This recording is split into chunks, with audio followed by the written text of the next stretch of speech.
So आजच्या सेशनसाठी आपल्याला जे जे गेस्ट आहेत, माननीय महेश जाधव म्हणून जे सर आहेत, जे जवळपास 10 वर्षाचा त्यांचा आय टी इंडस्ट्रीमधला एक्सपिरियन्स आहे आणि अशा गेस्ट लेक्चरचं आज आपण लेक्चर ऑर्गनाईज करत आहोत. आणि आजच्या सेशनसाठी आपल्या महाविद्यालयाचे बी कॉम आय टी आणि एम कॉम आय टीचे विभाग प्रमुख श्री कदम सर सुद्धा आज प्रेझेंट आहेत. आणि धन्यवाद सर, आज तुम्ही वेळात वेळ काढून आजच्या सेशनला जॉईन झालात. तर मी रिक्वेस्ट करेन कदम सरांना की त्यांनी एक दोन शब्द किंवा सर्व मान्यवरांचं स्वागत करावे, तसंच विद्यार्थ्यांचं पण स्वागत करावे आणि आजच्या सेशनला आपल्यामार्फत सुरुवात करावी. So Kadam sir. Okay okay sir, good morning all of you. आज आपण हार्डवेअर आणि नेटवर्किंग हा जो कोर्स आपण महाविद्यालयामार्फत विद्यार्थ्यांसाठी सुरू केलेला होता, त्याचा हेतूच असा होता की जे करून तुम्ही बीकॉम आय टी किंवा BCA BCS असे कोर्स करत असताना की तुम्हाला जास्तीत जास्त विद्यार्थ्यांना प्लेसमेंट मिळाव्यात, हा आपला प्रमुख हेतू होता. आणि प्लेसमेंट जर मिळायचं असेल तर तुम्हाला इंडस्ट्रीमध्ये जे ऍक्च्युअल मध्ये वर्क करत असतात लोक, त्यांच्याकडून मार्गदर्शन मिळणं हे महत्वाचं असतं. आणि तेच अशा गेस्ट लेक्चरच्या मार्फत राहुल सर असतील किंवा कॉलेज मार्फत असेल तर त्यांच्या मार्फत आपण काय करायचंय की इथून पुढे ते तसे ऑर्गनाईज करायचे. त्यातलाच आज एक ऍक्टिव्हिटीचा भाग म्हणून महेश जाधव सर जे आहेत त्यांचा 12 वर्षात अनुभव आहे आय टी इंडस्ट्री मधला. तर आता ही कोविडची सिच्युएशन आहे, आय टी इंडस्ट्रीमध्ये भरपूर अशा ऑपॉर्च्युनिटीज आहेत की ज्यामध्ये आपल्याला जॉब अवेलेबल होणार आहेत किंवा तुम्ही स्वतः काहीतरी तुमचे सॉफ्टवेअर वगैरे डेव्हलप करू शकणार आहात. हार्डवेअर नेटवर्किंग मध्ये भरपूर संधी येणार आहेत आता, कारण प्रत्येक ठिकाणी आता तुम्ही बघत असाल तर ऑनलाईन शिक्षण, सगळ्याच गोष्टी ऑनलाईन झाल्यामुळं तुम्हाला भरपूर अशा संधी आहेत हार्डवेअर आणि नेटवर्किंग यामध्ये करिअर करण्यासाठी सुद्धा. तर आजचं तुम्ही लेक्चर आहे ते सर्वांनी ऐकून घ्यावं. तुमच्या काही शंका असतील तरी सरांना विचाराव्यात. आणि सरांचं पण मी HM कॉलेजच्या वतीनं, प्रिन्सिपल सरांच्या वतीनं आणि BCS BCA आणि बीकॉम आय टी या डिपार्टमेंटच्या वतीनं स्वागत करत आहे. Thank you. Thank you sir. Thank you Kadam sir. So next part जो आहे की जिथं पर्टिक्युलर आता introduction about guest lecture. So थोडासा हा पार्ट जो आहे, जसं की एका माझी विद्यार्थ्याची ओळख करून देताना मलाही आनंद होत आहे की पर्टिक्युलर म्हणजे शिकवत असताना मे बी 7-8 वर्षापूर्वीचा प्रसंग आठवतो की ज्या वेळेला BCA करत असताना महेश जाधव हे टीमवर्क ॲज अ स्टुडंट म्हणून माझ्याकडे जॉईन झाले. कॅन यू माझा आवाज प्रॉपर येतोय का? Yes sir. मला थोडासा डिस्टर्बन्स झाला. एकच मिनिट, मला इको क्रिएट होते. बाकीच्यांना इको येतोय का?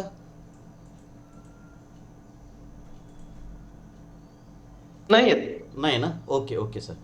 सो जसं की मी सांगितलं की आपल्या ग्रामीण भागातूनच महेश जाधव यांची शिक्षणाची सुरुवात होती. पेठ हे त्यांचं नेटिव्ह गाव आहे किंवा इस्लामपूरच्या जवळ असणाऱ्या पेठ या भागातून महेश जाधव माझ्याकडे कराडसाठी कोर्ससाठी येत होते. सुरुवातीच्या ॲज युज्युअल जसं की हार्डवेअर नेटवर्किंगच्या कोर्ससाठी त्यांची ॲडमिशन होते. नंतर ह्या करिअरमध्ये जास्त इंटरेस्टेड असतात.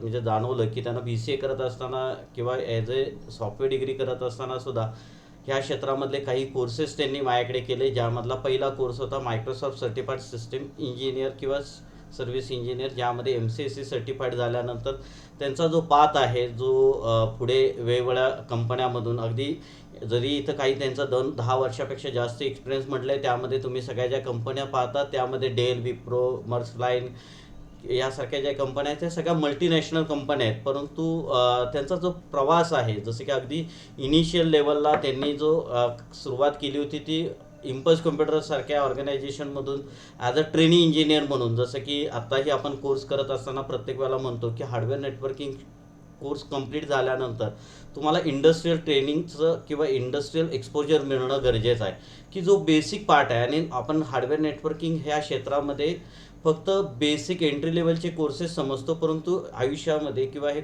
जॉब ज्या वेळेला करणार आहात पुढे जाऊन सुद्धा, तर याचा प्रत्येक ठिकाणी तुम्हाला त्या क्षेत्राचा त्या फील्डचा प्रत्येक ठिकाणी तुम्हाला यूज करावा लागतो. त्याचं नॉलेज तुम्हाला प्रत्येक ठिकाणी वापरावं लागत असतं. आणि म्हणून याच पद्धतीचं ट्रेनिंग इंजिनियर म्हणून माझ्याकडेच ह्या सगळ्या स्टुडंटनी काही दिवस कामसुद्धा केलं. आणि नंतर त्यांचा अगदी सुरुवातीच्या काही कंपन्यामधून जो प्रवास स्टार्टअप झाला, त्यांचा या सगळ्याच टीमचा मी फार जवळनं प्रवास पाहिलेला आहे. कारण अगदी इनिशियल लेवलची माझी पहिलीच बॅच होती 2007 मधली. सो ह्या पहिल्या बॅचमधल्या प्रत्येक विद्यार्थ्याला मी फार जवळून ओळखतो. आणि आजही आश्चर्य सांगायचं अशी गोष्ट आहे की प्रत्येक वर्षी प्रत्येक वेळेला ज्या ज्या वेळेला महेश कराडमध्ये असतो, तर एक हॅलो फोन किंवा समक्ष ऑफिसला येऊन भेटून जाणं हा कंटिन्युअस गेली 10-15 वर्षाचा माझा एक्सपिरियन्स आहे. की कधीही महेशनं असं मला ऑब्झर्व नाही की ह्या वर्षात त्याचा फोन नाही आला किंवा आमची समक्ष गाठभेट नाही झाली. इवन लास्ट अकॅडमिक म्हणजे ह्या लास्ट इयरमध्ये थोडंसं पॅन्डेमिकमध्ये आमची गाठभेट नसेल झाली किंवा टेलिफोनिक नसेल कॉन्टॅक्ट झाला, पण मे बी जसे की काल संडेला ॲक्च्युअल माझ्या त्यांचा फोन झाला, 11-12 वाजता फोन झाला. आणि मी एक रिक्वेस्ट केली की महेश, तुझं ॲक्च्युअल आमचं विद्यार्थ्यांसाठी गायडन्स आवश्यक आहे, की विद्यार्थ्यांना थोडंसं एक्झॅक्टली माहिती पाहिजे की काय क्षेत्र आहे आणि यामध्ये काय ऑपॉर्च्युनिटीज आहेत. आणि ऑलरेडी तुम्ही आता ॲज अ मॅनेजर लेवलला काम करत आहात, तुम्हाला खूप साऱ्या विद्यार्थ्यांची तुम्ही इंटरव्ह्यू कंडक्ट करता, खूप साऱ्या सॉफ्टवेअर इंडस्ट्रीमधले विद्यार्थी प्लेस करता, ह्या इंडस्ट्री म्हणजे क्लाउड आणि व्हर्च्युअलायझेशन इंडस्ट्रीमधले पण विद्यार्थी तुम्ही तुमच्या ऑर्गनायझेशनमध्ये प्लेस करतात. तर आपल्या ग्रामीण भागातल्या विद्यार्थ्यांसाठी थोडासा गायडन्स आमच्या विद्यार्थ्यांना द्यावा. आणि महेश, तुलाही सांगायला मला आवडेल की एजीएम कॉलेजच्या मध्ये माननीय प्राचार्य डॉक्टर राजमाने सर आणि कदम सर ह्या आणि BCA चे हेड नलोडे सर यांच्या सर्व सहकार्यानं आपण हे सगळे कोर्सेस अगदी हार्डवेअर नेटवर्किंगपासून सगळे इनिशियल कोर्सेस जे आहेत, त्याचबरोबर काही प्रोफेशनल मायक्रोसॉफ्ट, रेड हॅट किंवा व्हर्च्युअलायझेशन म्हणजे VMware किंवा AWS सारखे कोर्सेस महाविद्यालयामध्ये सुरू करत आहोत. त्यामध्ये पहिला पार्ट म्हणजे आपण लास्ट इयरमध्ये कॉम्शाबरोबर इंटरनॅशनल ऑर्गनायझेशन आहे कॉम्शा, ज्यासाठी आपण हार्डवेअर नेटवर्किंग सिक्युरिटी रिलेटेड काही कोर्सेस त्यांच्या थ्रू कंडक्ट करतो आहे. त्याचबरोबर लास्ट इयरमध्ये आपण रेड हॅटबरोबर पण टायप झालो आहे. एजीएम कॉलेज म्हणजे महाराष्ट्रातील मला वाटतं आर्ट्स कॉमर्स सायन्स रिलेटेड पहिलं महाविद्यालय असेल की जे आर्ट्स रेड हॅट सारख्या ऑर्गनायझेशन बरोबर टायप होऊन हे सगळे करिक्युलम कोर्सेस कॅम्पसमध्ये स्टार्ट करत आहेत. यातही पुढचाही पाऊल असंही आहे की हे विद्यार्थ्यांना संपूर्ण कोर्सेस मोफत दिलेले आहेत, कोणती फी यासाठी आकारली जात नाही आहे. ह्या लास्ट इयरमध्ये कोविडच्या या कठीण काळामध्ये सुद्धा ऑनलाईन प्लॅटफॉर्मवरती हे कोर्सेस चालू होते. BCom ITचे हेड जे आहेत कदम सरांनी यावर्षीही खूप लीड घेऊन अजून काही कोर्सेस, काही प्लेसमेंट सपोर्ट स्टार्ट करण्यासाठी अधिकाधिक प्रयत्न करत आहेत. आणि आज तुझ्या मार्गदर्शनाखाली आमच्या विद्यार्थ्यांना हे कोर्सेस काय आहेत, प्लस त्यांना प्लेसमेंट सपोर्ट काय असला पाहिजे, की भविष्यामध्ये त्यांना जर जॉब ऑपॉर्च्युनिटीसाठी कशा पद्धतीची इंटरव्ह्यू, कारण मे बी मला असं ऑब्झर्व होतं की आमचे विद्यार्थी खूप प्रामाणिकपणे कष्टही करतात, त्यांचं नॉलेजही खूप चांगलं आहे, परंतु त्यांना यश मिळत नाही, मग इंटरव्ह्यू त्यांना क्रॅक होत नाहीत. तर त्याच्या रिलेटेड इंटरव्ह्यूच्या प्रिपरेशनसाठी काय प्रिपरेशन केली पाहिजे. आणि मी असे रिक्वेस्ट करेन की नॉट ओन्ली म्हणजे हार्डवेअर नेटवर्किंग हे क्षेत्र असं नाही, तुला दोन्ही क्षेत्राचा अनुभव आहे, सॉफ्टवेअरही आहे, हार्डवेअर नेटवर्किंग क्षेत्रातलेही विद्यार्थ्यांची इंटरव्ह्यू तू कंडक्ट करतो. सो आमची अशी रिक्वेस्ट आहे की ह्या सर्व विद्यार्थ्यांना याच्या रिलेटेड तुझा गायडन्स द्यावा. आणि मलाही आज म्हणजे एक शिक्षक म्हणून मला फार अभिमान आहे की माझ्याच बरोबर माझ्या पास झालेला स्टुडंट की 10 वर्षापूर्वीचा स्टुडंटचं आज इंट्रोडक्शन मी देतोय. आणि त्याची प्रगती पाहता मला असं वाटतं की इथून पुढं अशाच प्रत्येक विद्यार्थी आज जे सेशनसाठी जॉईन झालेले जवळपास 150-200पेक्षा जास्ती स्टुडंट आहेत, त्यातले 100% असेच काही विद्यार्थी ह्यासारखे कोर्सेस करावेत, त्यांनीही चांगल्या कंपनीमध्ये जॉब घ्यावेत. आणि पुढे सुद्धा भविष्यात अशाच पद्धतीचा मला त्या विद्यार्थ्यांसाठी सुद्धा सेमिनार ऑर्गनाईज करायला मिळावा असं मला म्हणजे ह्यापेक्षा मोठं भाग्य नसेल माझ्या दृष्टीनं ॲज अ शिक्षक म्हणून. सो तुझा जो 10 वर्षाचा एक्सपिरियन्स आहे त्याहीपेक्षा मला अजून सांगायला तुझ्या शब्दातून ऐकायला आवडेल की तुझा जो प्रवास आहे की जो काही विद्यार्थ्यांसाठी म्हणजे माझ्यासाठी माहिती आहे, परंतु ह्या विद्यार्थ्यांना कदाचित माहिती नाही आहे किंवा कुणालाच माहिती नाही आहे, तुझा जो खडतर प्रवास आहे. खडतर यासाठी मी म्हणलं की 2007 साली तुम्ही माझ्याकडे शिक्षण घेत होता, मे बी 2008 साली तुम्ही पासआउट झाला असाल. तिथून पुढचा जो तुमचा, कारण त्यावेळेला फारच ही इंडस्ट्री अननोन होती आणि त्यावेळेचा पाथ आपण पाहिलं की अगदी इनिशियल लेवलला म्हणजे काही काळ तर आपण फ्री ऑफ कॉस्टमध्ये म्हणजे सॅलरीसुद्धा मिळत नव्हती. त्या पिरियडपासून तुम्ही जॉब करतायत. माझ्याकडच्या लेवलला सुद्धा ॲज अ इंडस्ट्री एक्सपर्टसाठी एक्सपिरियन्ससाठी तुम्ही काम करत होता. मला आठवतं की तुम्ही कॉलला जात असताना अगदी कॉम्प्युटर 1-1 किलोमीटरवरनं उचलूनसुद्धा तुम्ही ऑफिसला घेऊन आलाय, कारण त्यावेळेला फारशा व्हेकल नव्हत्या किंवा फार टेक्निकली साऊंड नव्हतं आपण. तर माझीही सुरुवात होती, तुमचीही सुरुवात होती आणि माझी पहिलीच बॅचमधले तुम्ही 5-6 विद्यार्थी होता. तर मला आठवत होते की तुम्ही एखादा कॉम्प्युटर रिपेअरला जायचा, तिथं तो रिपेअर करायचा, नाही रिपेअर झाला तर तो कॉम्प्युटर अगदी तुम्ही उचलून सायकलवरनं ठेवूनसुद्धा आणला आहे, हातात घेऊनसुद्धा 1-1 किलोमीटरवरनं कॉम्प्युटर आणला आहे. तर तुमचे एफर्ट्स अगदी मी जवळून पाहिलेले आहेत आणि मला असं वाटतं की ह्या विद्यार्थ्यांनासुद्धा तुझं जो ॲक्च्युअल मोटिवेशनल मी म्हणेन की प्रवास जो आहे तो त्यांना माहिती व्हावा. कारण काय होतं की आज विद्यार्थ्यांच्या एक असं असतं की मी ग्रॅज्युएशन होतो आहे, BCA होतो आहे किंवा अशा टाईपमधलं कोर्सेस करतो, याचा अर्थ मला 101% 20-25-50 हजारची सॅलरी मिळेल, असा जो एक मे बी न्यूनगंड म्हणूयात, अशा पद्धतीचं एक एन्व्हायरमेंट तयार होतं. सो त्यासाठी जो प्रवास आहे तो तुमच्या शब्दातून मला विद्यार्थ्यांना ऐकवायचाही आहे. कारण तुम्ही मोटिवेशनल मी यासाठीच म्हटलं की तुमचा जो प्रवास आहे तो खूप खडतर आहे, जो मी जवळनं अगदी पाहिलेला आहे. आज 20-25 लाखाच्या पॅकेजवरती तुम्ही काम करता आणि तुमच्या 10-15 वर्षाचा इंडस्ट्रियल एक्सपोजर जो आहे तर तो विद्यार्थ्यांना सांगावा. सो यापेक्षा जास्ती इंट्रोडक्शन न देता मी महेश जाधव सरांना रिक्वेस्ट करेन की इथून पुढचे गायडन्स जो आहे तो मी विद्यार्थ्यांना द्यावा. So over to Mahesh. Yeah, thank you, Rahul sir. Thanks for the introduction. Thanks, Kadam sir, to giving me this opportunity. Okay, first time I'm doing guest lecture, so guys, please allow me some exceptions. ठीक आहे, मराठीतच बोलू कारण आपले सगळे ग्रामीण भागातले student आहेत. काही हरकत नाही. सो मित्रांनो, मी महेश जाधव. बेसिकली मी पेटनाक्याचा आहे आणि माझं शिक्षण जे आहे ते कराडला झालेलं आहे. प्रेमलताई चव्हाण पॉलिटेक्निकमध्ये मी BCA कंप्लीट केलेलं आहे. प्लस कॉलेज करत असताना कुठंतरी असं वाटत होतं की नाही, कॉलेज करता करता आपल्याकडं असंही काहीतरी पाहिजे की एकावर डिपेंड न राहता अजून काय अपॉर्च्युनिटीज. मग आमची ओळख राहुल सरांशी झाली. त्यावेळी सिव्हिल हॉस्पिटलच्या समोर सरांचं ऑफिस होतं. सरांना भेटलो. आम्ही पहिले 5 विद्यार्थी होतो आणि सरही तयार झाले की बॅच सुरू करायला आणि आमची हार्डवेअरची बॅच सुरू झाली. हार्डवेअरची बॅच सुरू झाल्यानंतर जसे कोर्सेस आम्ही कंप्लीट केले तसंच सरांना एका वेबिनारबद्दल माहिती पडली होती की तो IISTचा वेबिनार होता, तो पुण्याला होता. तर सरांनी आमच्याकडे प्रस्ताव मांडला की असा असा वेबिनार आहे आणि आपण तो जाऊन अटेंड करायचा आहे आणि बघूया काय कोर्सेस आहेत वगैरे. आणि आम्ही सेकंड इयरला असताना पुण्याला गेलो. पुणे स्टेशनला तो वेबिनार होता आणि IISTचा होता आणि त्यात हे जे सरांनी आत्ता तुम्हाला फ्री कोर्सेस चालू केलेले आहेत ते कोर्सेस तिथं आम्हाला बघायला मिळाले. फॉर एक्झाम्पल MCSA असेल किंवा sorry guys, yeah now I am visible for everyone.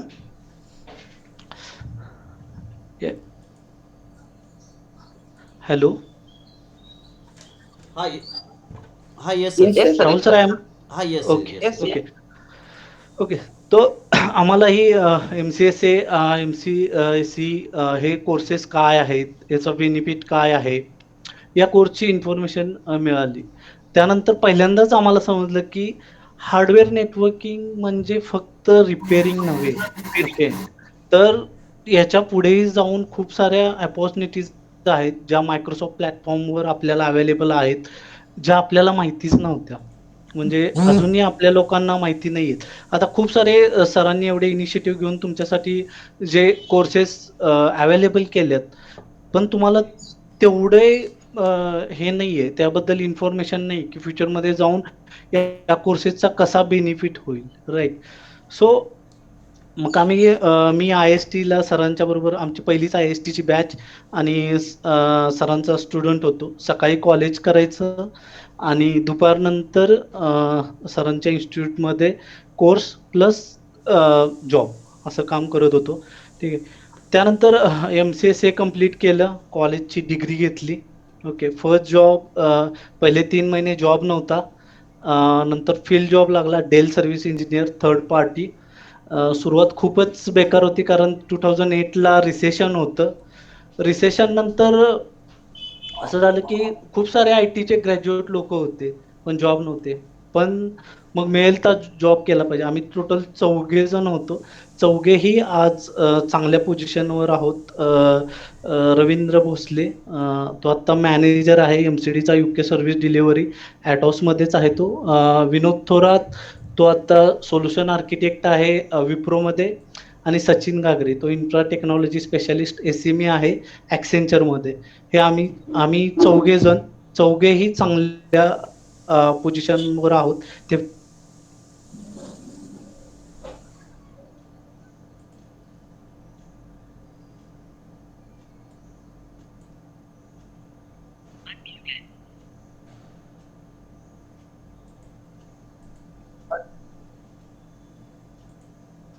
Hello Mahesh sir.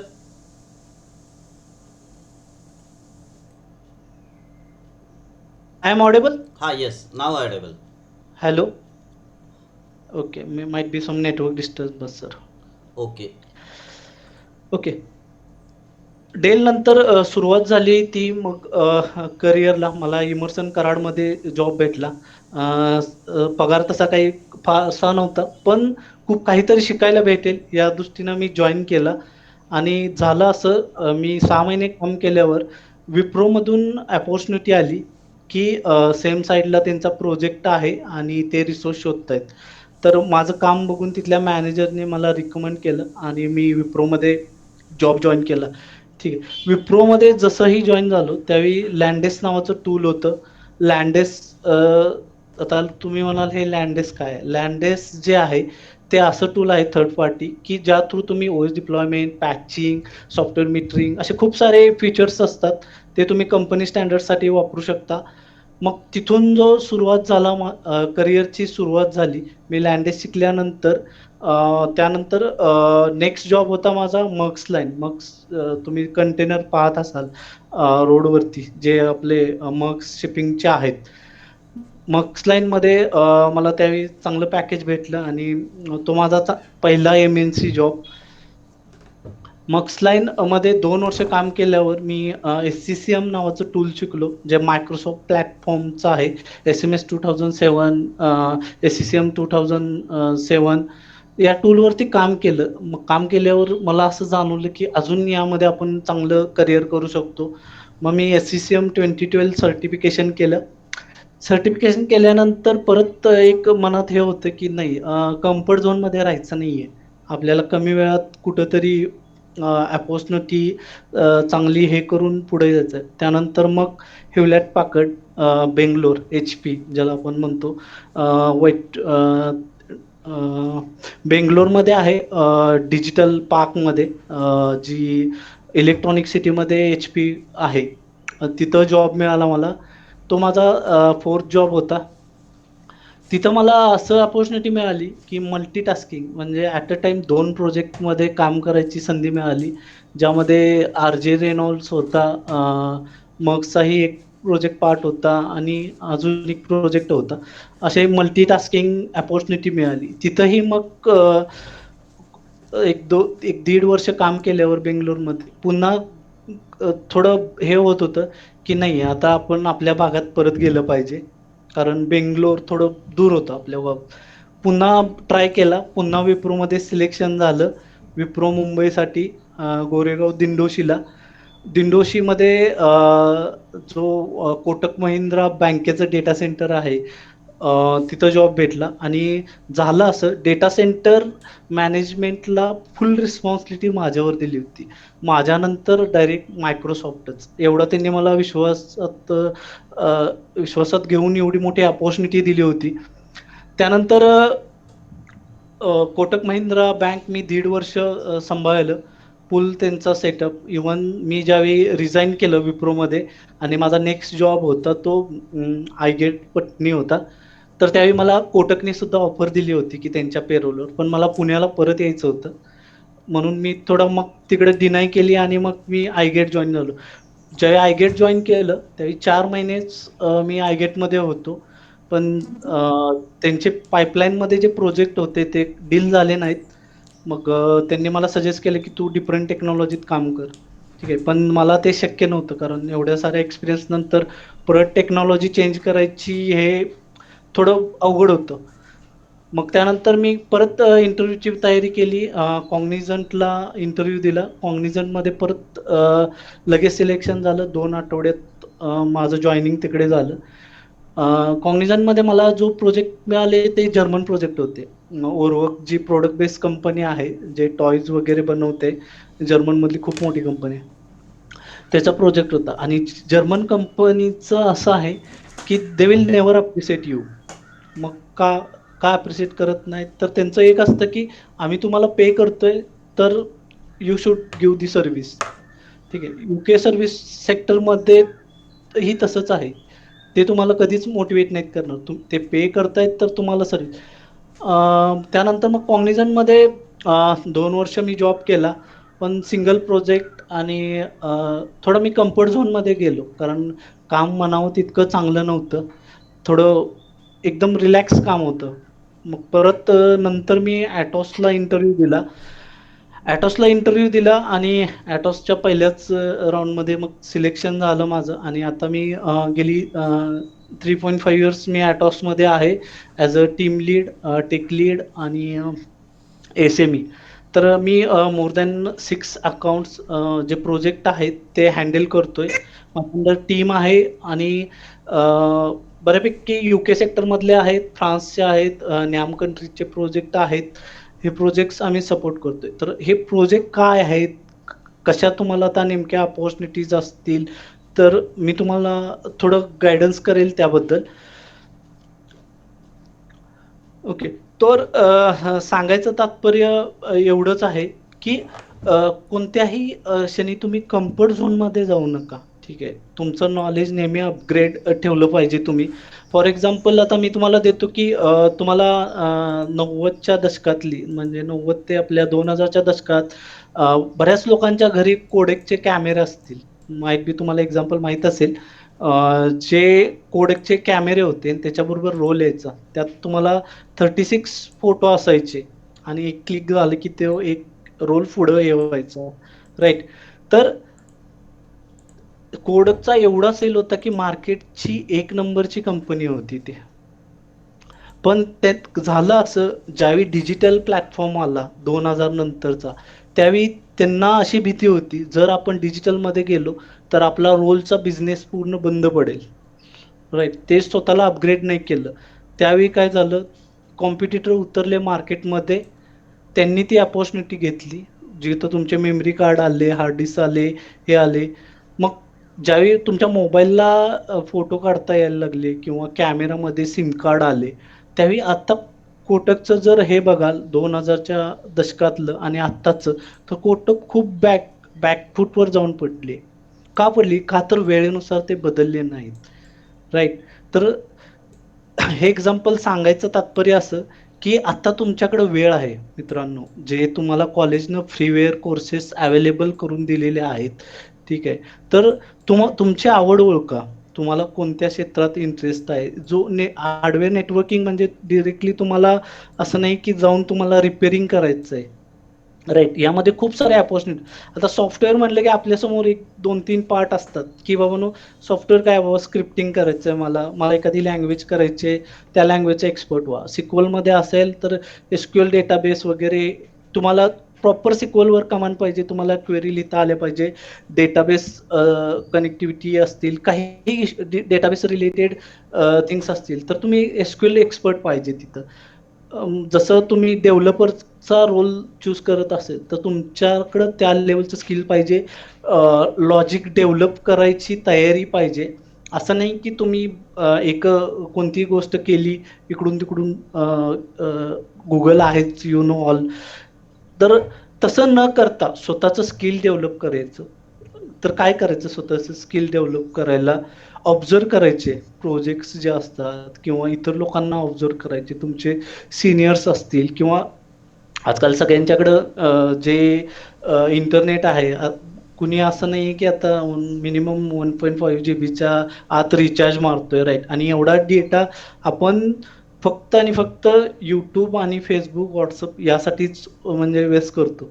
Hardly आपण अभ्यासासाठी किती यूज करतो, 200-300 MB, त्याच्यावरती नाही. मग काय करायचं, यूट्यूबवर खूप सारे व्हिडिओज असतील जे टेक्निकल आहेत, किंवा मग टेक्नेटला सबस्क्राईब करा, तुम्हाला खूप सारे ऑनलाईन ट्रेनिंग्स भेटतील, ब्लॉग्स भेटतील. रोज एक ब्लॉग वाचा, फक्त एक ब्लॉग, तुम्हाला खूप सारी इन्फॉर्मेशन मिळेल.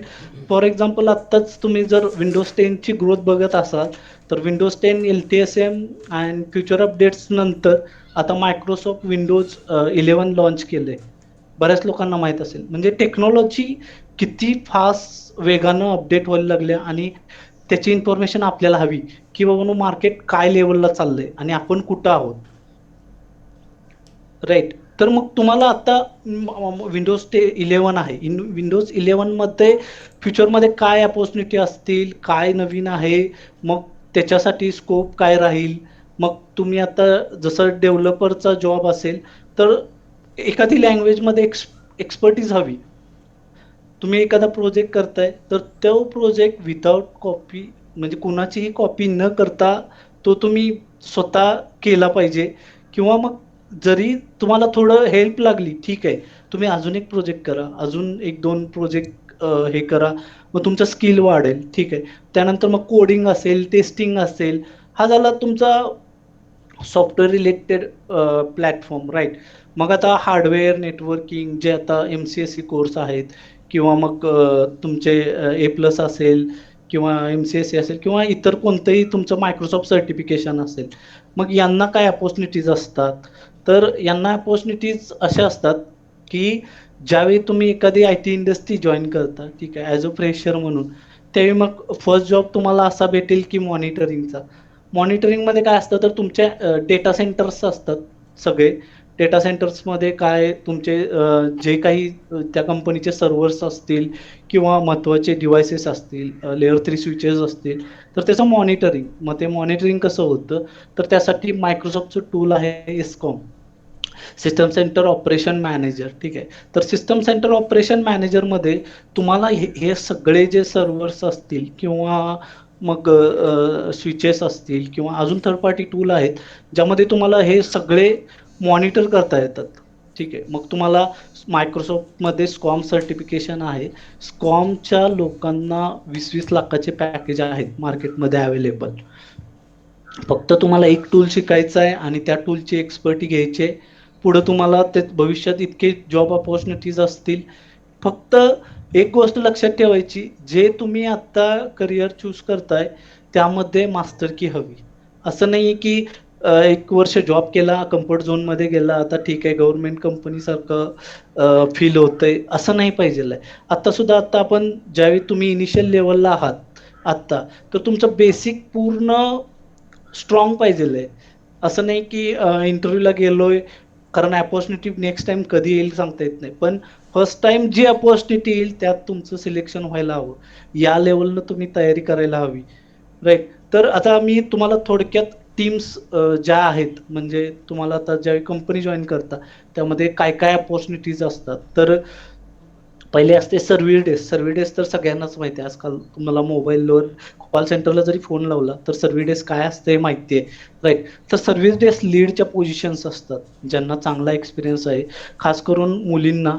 ज्या सर्व्हिस डेस्क लीडच्या पोझिशन असतात त्यामध्ये तुम्हाला फक्त आणि फक्त कम्युनिकेशन चांगलं हवं, आणि ज्यांना जास्त टेक्निकलमध्ये इंटरेस्ट नाही आहे पण बोलता येतं चांगलं, त्या लोकांसाठी हा जो परफेक्ट असतो. थोडं टेक्निकल आणि बोलण्याच्या ह्याच्यावर. नेक्स्ट असतं विंटेल.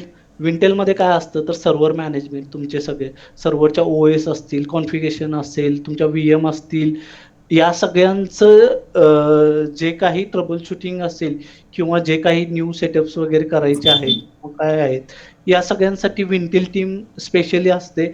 आणि प्रत्येक प्रोजेक्टमध्ये विंटोलचे 3 ते 4 रिसोर्सेस असतातच. त्यानंतर असतो एडी. एडी म्हणजे ऍक्टिव्ह डिरेक्टरी. ठीक आहे, ऍक्टिव्ह डिरेक्टरी आता सगळ्यांना माहिती आहे, बऱ्यापैकी सिलेबस सरांनी कव्हर केला असेल आणि तुम्हाला एडी बद्दल माहिती मिळालीच असेल. तर ऍक्टिव्ह डिरेक्टरीमध्ये आपल्याला फक्त काय माहिती असतं बाबांनो, युजर क्रिएट करायचा, त्याचा पासवर्ड वगैरे हे ते. त्याच्याही पुढे जाऊन तुम्हाला जीपीओ असतात, ग्रुप पॉलिसी मॅनेजमेंट. ठीक आहे, ग्रुप पॉलिसी मॅनेजमेंट मग 2 प्रकारात विभागल्या जातात. एक असतो तुमचा एंड युजर पॉलिसी, दुसऱ्या असतात त्या तुमच्या सर्व्हर लेवल पॉलिसीज. ठीक आहे, मग यामध्ये सुद्धा 2 टीम असतात. मग तुम्हाला ज्या मध्ये इंटरेस्ट असेल त्या टीममध्ये तुम्ही मूव्ह होऊ शकता. आणि यासाठी सुद्धा एडीमध्ये खूप साऱ्या चांगल्या अपॉर्च्युनिटी, कारण एडी हा एक क्रिटिकल पार्ट असतो ऑर्गनायझेशनचा. आणि यामध्ये सुद्धा तुम्हाला खूप साऱ्या संधी असतात, फक्त ऍक्टिव्ह डिरेक्टरी एक्सपर्ट पाहिजे. जसं तुमचा आता सिलेबस असेल ना, त्यातला मी एक एक पार्ट तुम्हाला सांगतोय. सॉरी. तर ह्या कशा एकमेकांवर डिपेंडंट आहेत आणि या कोर्सेसचा तुम्हाला कसा फायदा होईल ते तुम्ही स्वतःच ऑब्झर्व करा. त्यानंतर येतं सिट्रिक्स. ठीक आहे, तर सिट्रिक्स थोडं सिलेबसमध्ये नसेल कदाचित, पण सिट्रिक्स असं असतं की तुम्हाला रिमोटली कोणतंही एन्व्हायरमेंट व्हर्च्युअली मॅनेज करता येतं. तर त्यासाठी तुम्हाला खूप साऱ्या अपॉर्च्युनिटीज असतात. सिट्रिक्स टीम स्पेशल असते, जिथं तुमचा हार्डवेअर कमी आणि ज्या व्ही एम वगैरे होस्टिंग होतं त्या ह्याच्यात तुम्हाला सिट्रिक्समध्येही स्कोप आहे. तर तुम्हाला काय सिट्रिक्स आहे किंवा मग त्याच्याबद्दल व्ही एम वेअर आलं पाहिजे, ई एस एक्स आलं पाहिजे, मग या टेक्नॉलॉजीचं सुद्धा थोडं थोडं अभ्यास. पण हे सगळं करत असताना बेसिक हे तुमचा जो आता MCSA कोर्स आहे किंवा A+ कोर्स आहे, याच्यातूनच तुम्हाला ते भेटेल पुढं जाताना. त्यानंतर VPN टीम असेल, जे आता मोस्ट ऑफ लोक जे आता आपण वर्क फ्रॉम होम बघतोय, की IT वाले असतील किंवा इतर सेक्टरमधली लोक सुद्धा असतील जे वर्क फ्रॉम होम करतायत. तर तुम्हाला घर बसल्या ऑफिस कसं कनेक्ट होतं, तर त्यासाठी VPN असतं. VPN काय असतं तर व्हर्च्युअल प्रायव्हेट नेटवर्क असतं. तर त्या थ्रू तुम्हाला ऑथेंटिकेशन असतं, PK असतं, पब्लिक की इन्फ्रास्ट्रक्चर सर्टिफिकेट असतात. जेव्हा ते सर्टिफिकेट ऑथेंटिकेट होतात त्यावेळी तुम्हाला ऑफिस नेटवर्कला ॲक्सेस मिळतो. तर तुम्हाला त्या VPN टीम असतात. आता वर्क फ्रॉम होम कल्चर चालू झाल्यामुळे VPN वगैरे या टेक्नॉलॉजीत सुद्धा खूप सारा स्कोप आहे आणि तुम्ही तिथं सुद्धा करिअर करू शकता. त्यानंतर नेक्स्ट आहे क्लाउड. आता क्लाउड बऱ्यापैकी तुम्ही आता माहिती असेलच, Azure क्लाउड वगैरे हे तुम्ही फक्त ऐकताय, पण ॲक्च्युअल टेक्नॉलॉजी काय आहे. तर या सगळ्या ह्याच्यामध्ये मायक्रोसॉफ्टनं किंवा Amazon असेल किंवा इतर खूप सारे वेंडर्स आहेत, त्यांनी काय केलंय, स्वतःचं डेटा सेंटर भाड्याने दिलेलं आहे थोडक्यात आपल्या म्हणजे लोकांना. तर त्यामध्ये काय झालेलं आहे, कॉस्ट कटिंग. जी कंपनीला स्वतःचे सर्व्हर मेंटेन करायला किंवा इतर टेक्नॉलॉजी मॅनेज करायला जी कॉस्ट लागत होती, ती कॉस्ट कमी झाली आणि सर्व्हर रेंटेड आहेत, जे डेटा सेंटरमध्ये आहेत मायक्रोसॉफ्टच्या, Amazonच्या, Azure क्लाउडच्या. आणि तिथून ते लोक तुम्हाला जे कॉन्फिगरेशन हवं आहे ते देत आहेत आणि तुम्हाला तुमचं एन्व्हायरमेंट मॅनेज करायचं आहे, राईट. तर मग हे एन्व्हायरमेंट मॅनेज करत असताना तुम्हाला तिथंही खूप अपॉर्च्युनिटीज आहेत, की ते क्लाउड सर्टिफिकेशन करा, तुम्ही AWS सर्टिफिकेशन करा आणि स्पेसिफिकली त्या टीममध्ये तुम्ही मूव्ह होऊ शकता. त्यानंतर नवीन प्लॅटफॉर्म म्हणाल तर आता SCCM काय आहे तर system centre configuration manager, right. तो सिस्टम सेंटर कॉन्फिगरेशन मॅनेजर काय करतं तर तुमचं एक सेंट्रलाइज टूल आहे मायक्रोसॉफ्टचं, जे तुम्ही इथं एकाच एन्व्हायरमेंटमध्ये बसून तुम्ही मल्टी कंट्रीज असतील किंवा लोकेशन्स असतील, तर तिथला सगळा सेटअप जो आहे तो मॅनेज करू शकता. फॉर एक्झाम्पल OS डिप्लॉयमेंट पासून ते तुमच्या त्याची हार्डवेअर इन्व्हेंटरी असेल, सॉफ्टवेअर इन्व्हेंटरी असेल, सॉफ्टवेअर मिटरिंग. आता सॉफ्टवेअर मिटरिंग काय असतं, तर एखादं आपण लायसन्स सॉफ्टवेअर घेतलं, मी 10 लायसन्स सॉफ्टवेअर घेतलेत आणि दोघं जण यूजच करत नाहीयेत, तर मी ते 2 लायसन्स दुसऱ्यासाठी युटिलाइज करू शकतो, राईट? मग यासाठी सुद्धा मायक्रोसॉफ्ट यामध्ये टूल आहेत की सॉफ्टवेअर मिटरिंग, त्यामध्ये तुम्हाला ऍक्च्युअल युजेस वगैरे कळतात. मग ह्या सगळे टूल्स जे कशात आहेत, तर SCCMच्या इनबिल्ट आहेत, ते तुम्हाला वापरायचे, त्या टेक्नॉलॉजीमध्ये मास्टर की मिळवायचे. मग त्यानंतर पुढं जाऊन OS डिप्लॉयमेंट असेल, तर OS डिप्लॉयमेंटमध्ये सुद्धा आता तुम्ही जर नेटवर सर्च मारलं, तर ऑपरेटिंग सिस्टम इमेज डिप्लॉयमेंटसाठी खूप साऱ्या ओपनिंग मिळतील तुम्हाला मायक्रोसॉफ्टला. इवन खूप साऱ्या सर्व्हिस सपोर्ट कंपन्या आहेत तिथं सुद्धा. मग तिथं काय बिल्ड अँड कॅप्चर असेल, तुमचं डेडिकेटेड व्हॅनिला इमेज असेल, किंवा मग तुम्हाला काही कस्टमाइज इमेजेस हवेत, MDTच्या इमेजेस हवेत, तर मग हे सगळं तुम्हाला तिथं इमेज इंजिनिअरिंगमध्ये शिकायला भेटेल. आणि तो एक चांगला प्लॅटफॉर्म असेल इमेज इंजिनिअरिंग. आज इमेज इंजिनिअरिंगला खूप कमी लोक आहेत, आणि जे लोक आहेत त्यांचे जर तुम्ही ग्रोथ बघितली तर खूप हाय आहे. कारण मायक्रोसॉफ्ट दर 6-6 महिन्यानंतर नवीन नवीन प्रोडक्ट्स, नवीन नवीन व्हर्जन्स हे इंट्रोड्यूस करते. त्यानंतर एक महत्वाची टीम असते, ती सिक्युरिटी टीम. तर सिक्युरिटी टीमचं काम काय असतं, तर तुमचे फायरवॉल्स मॅनेज करणे, राईट?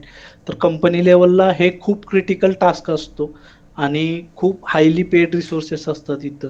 तर त्यांच्या थ्रू तुम्हाला तुम्हाला काय करायचं, फायरवॉलच्या रूल्स काय असतात, कसे कॉन्फिगर करायचे, कोणत्या लेवलला कुठले फायरवॉल लावायचे, स्विच लेवलला कसे लावायचे, तर हे काम राहतं. त्यानंतर सेकंड पार्ट येतो सिक्युरिटीचा, तो तुमच्या असतात मंथली सिक्युरिटी पॅचिंग, राईट? जर तुम्ही कोणाला माहिती असेल, तर तुमच्या मशीनवर मशीन ऑन केल्यावर कधी कधी अपडेट्स इन्स्टॉल होतात, राईट? तर मायक्रोसॉफ्ट काय करतं, प्रत्येक सेकंड ट्यूसडेला पॅचेस रिलीज करत असतं. मग तुम्हाला काय करायचं असतं, ते पॅचेस डाउनलोड करायचे, टेस्ट करायचे, आणि त्यानंतर ते प्रोडक्शन एन्व्हायरमेंट. यासाठी सुद्धा स्पेशल तुम्हाला जॉब अपॉर्च्युनिटी आहेत, जी लोक फक्त डेडिकेटेड पॅचिंग करतात. जास्त काम नसतं, सिम्पल असतं, फक्त थोडं रिस्की असतं. त्यानंतर असं होतं की वर्नेबिलिटीज, म्हणजे जे काही बग असतील, किंवा मग तुम्ही बऱ्याच वेळेला ऐकलं असेल की लास्ट इयर वगैरे वानाक्राय अटॅक वगैरे झाले होते. तर अशा केसमध्ये काय करतं मायक्रोसॉफ्ट, क्रिटिकल पॅच रिलीज करतं. मग वर्नेबिलिटीज असतात, मग त्या तुम्हाला इमिजिएट फिक्स करायच्या असतात. मग कस्टमरचे 1 लाख 2 लाख डिव्हायसेस असतात, मग तुम्हाला ते ॲट अ टाइम 1-2 तासात सगळ्या मशीन तुम्हाला कव्हर करायच्या असतात.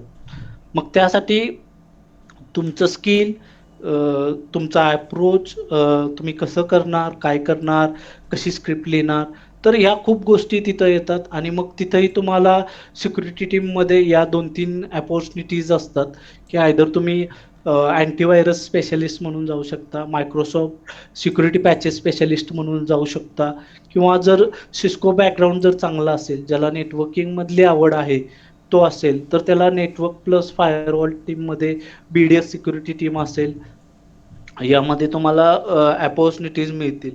तर तर या सगळ्यानंतर अजूनही कुणाला वाटतं की "हो, नाहीये मी टेक्निकल तेवढा कॉन्फिडंट नाहीये आणि मला इथं कुठं हे नाही होणार", तर त्यांच्यासाठीही अजून एक जॉब आहे, तो म्हणजे लँग्वेज ट्रान्सलेटर. प्रत्येक टीममध्ये एक दोन प्रोजेक्टमध्ये ट्रान्सलेटर असतात, जे आपले जर्मन ट्रान्सलेटर असतात, फ्रान्स ट्रान्सलेटर असतात, इटालियन असतात, जापनीज असतात. फक्त तुमचं काम काय आहे, ते लोकची रिक्वायरमेंट आपल्या इंजिनियरपर्यंत पोहोचवणं, आणि आपल्या इंजिनियरनी जे काय केलंय ते त्यांना प्रेझेंट करणं, एवढाच जॉब राहतो. पण तुमचं जे लँग्वेजवरचं डेडिकेशन आहे ते खूप चांगलं पाहिजे. ज्यांना कोणाला लँग्वेज शिकायची आवड असेल, ठीक आहे. आता तुम्ही बरेच मी जॉईन झालेली लोक बघितली, BCom सेकंड इयर वगैरे आहेत, ठीक आहे. अजून तुमच्याकडे 2-2 वर्ष आहेत, ठीक आहे. थोडंसं तुम्हाला आता MCSA वगैरे शिकवलंय, A+ झालाय, ठीक आहे. टेक्निकल बॅकग्राऊंड आलंय, ठीक आहे. तर यानंतर तुम्ही काय करू शकता पुढे जाऊन, तर लँग्वेज आहेत. मग ह्या लँग्वेजेस वरती वगैरे कसं तुम्हाला फोकस करता येईल, कशा शिकता येतील. आता प्रत्येकाकडे YouTube आहे. लँग्वेज शिकायचं काही खूप अवघड नाहीये. आपल्याकडं सगळ्यात मोठी भीती आहे ती अजून इंग्लिशची. म्हणजे इंटरव्ह्यू कसा तिथं मी देणार आणि हे. आणि पुढं आता मी बोलणारच आहे इंटरव्ह्यू पार्टवर. तर इंटरव्ह्यू आता मी गेले ॲटॉचचे 4-6 वर्ष झाली मी इंटरव्ह्यू घेतो. वॉक इन ड्राईव्ह असतील किंवा मग टेलिफोनिक असतील किंवा खूप सारे एक्सपिरियन्स लोकांची सुद्धा घेत असतो मी इंटरव्ह्यू. तर आपल्या भागातल्या लोकांचा महत्त्वाचा प्रॉब्लेम काय म्हणते का, स्क्रिप्ट. आपलं नाव, गाव, शिक्षण हे पाठ करायचं. तेवढं तो एक 2-3 मिनिटं सुरुवातीची 5 मिनिटं एवढं फास्ट बोलतो ना, की एकदम स्क्रिप्टेड असतं ते पाठ केलेलं असतं, तो बोलून जातो. आणि ज्यावेळी टेक्निकल पार्ट सुरू होतो, त्यावेळी मात्र मग त्याचं ॲक्च्युअल जे कम्युनिकेशन आहे, ते मग समोरच्याला समजतं. की बाबांनो काय कम्युनिकेशन याचं काय लेवलचं आहे किंवा याचं टेक्निकल नॉलेज काय लेवलचं आहे, राईट. तर हे सगळं स्क्रिप्टेड जे आहे ते थोडं थांबवा. तुम्ही स्वतःसाठी थोडा एफर्ट द्या, वेळ द्या. हे पाठ करण्याची गोष्ट नाहीये. स्वतःची इंट्रोडक्शन सांगायचं म्हणजे पाठ करून सांगण्यासारखी गोष्ट नाहीये, राईट. तुम्हाला जे काही येतं ते कधीही तुम्हाला जरी सकाळी उठवलं किंवा रात्री जरी तुम्ही झोपेत जरी कोणी उठवलं, तर तुमच्याबद्दल तुम्हाला बोलता आलंच पाहिजे, राईट. नेक्स्ट पार्ट असतो, बऱ्याच वेळेला ॲन्सर माहिती असतात, ठीक आहे. पण इंग्लिशमध्ये कसं सांगायचं? मग माझं जर चुकलं तर तो समोरचा काय म्हणेल? हा भीती खूप लोकांना असते. मग मी थोडं असं बऱ्याच वेळेला बघितलं, मी थोडा क्लू दिला त्याला, तर तो बोलता होतो. पण तोपर्यंत तो बोलत नाही. मग कसं होतं, जर खूप सारे लोक असतील, आता वॉक इनला 100-200 पोरं येतात. इंटरव्ह्यू घेणाऱ्याला पण पुढच्यांचे इंटरव्ह्यू पेंडिंग असतात. तो तुम्हाला तेवढा वेळ देईल, नाही देईल माहिती नाहीये, राईट. तर तुम्हाला काय करायचंय, तुमचं जे नॉलेज आहे आणि बऱ्याच वेळेला बऱ्याच जणांचा रिझ्यूम बघाल, तर एकमेकांची कॉपी असते. मग यानं त्याचा कॉपी केलेला, त्यानं त्याचा कॉपी केलेला असतो. असं नको करू. तुमचं जे ओन स्किल आहे ते रिझ्यूममध्ये टाका. कारण मी आता एवढ्या वर्ष एक्सपिरियन्स आहे आणि खूप साऱ्या लोकांचे इंटरव्ह्यू घेतो. तर त्या मुलांना सुद्धा माहीत नसतं की आपल्या रिझ्यूममध्ये काय लिहिलंय. कारण बरेच लोकं आता इंटरव्ह्यू घेताना त्या रिझ्यूममध्ये जे काही तुमचं टेक्निकल स्किल आहे त्याच्यावर क्वेश्चन विचारतात.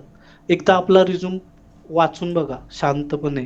जे काही आपण स्किल तिथं लिहिलेत ते आपल्याला नोन आहेत. आपल्याला त्याबद्दल चांगली माहिती आहे, राइट. तर तुम्हाला काय होईल त्यामुळं, एक स्वतःचा ओन कॉन्फिडन्स बिल्ड होईल. ज्यावेळी इंटरव्ह्यूला जाता त्यावेळी अशी भीती वाटणार नाहीये. कारण समोरचा जो इंटरव्ह्यू घेणारा तिथं बसला हा तुमच्यापैकीच कुणीतरी एक आहे. असं नाही की कुणीतरी खूप मोठा असं येऊन बसलंय. तुम्हाला काही त्याच्याबद्दल काही घेणं-देणं नाहीये. तुम्हाला फक्त काय जे क्वेशन आता बऱ्याच वेळेला काय होतं, एखादा क्वेशन विचारला, तर तो काय करतो, माहिती नसेल तरी सुद्धा विनाकारण मान हलवणे, उगाच डोकं खाजवणे, असे प्रकार सुद्धा मी बघितलेले आहेत. असं करा, जर तुम्हाला माहिती नाहीये तर नाही म्हणून सांगायचं. Simply I don't know sir, मी अजून याच्याबद्दल वाचलेलं नाही. पण पुढं असं बोला, की सर मी घरी गेल्यावर त्याच्याबद्दल रीड करतो आणि मी ते कॅप्चर करून घेतो. थोडा पॉझिटिव्ह अप्रोच ठेवा बोलताना.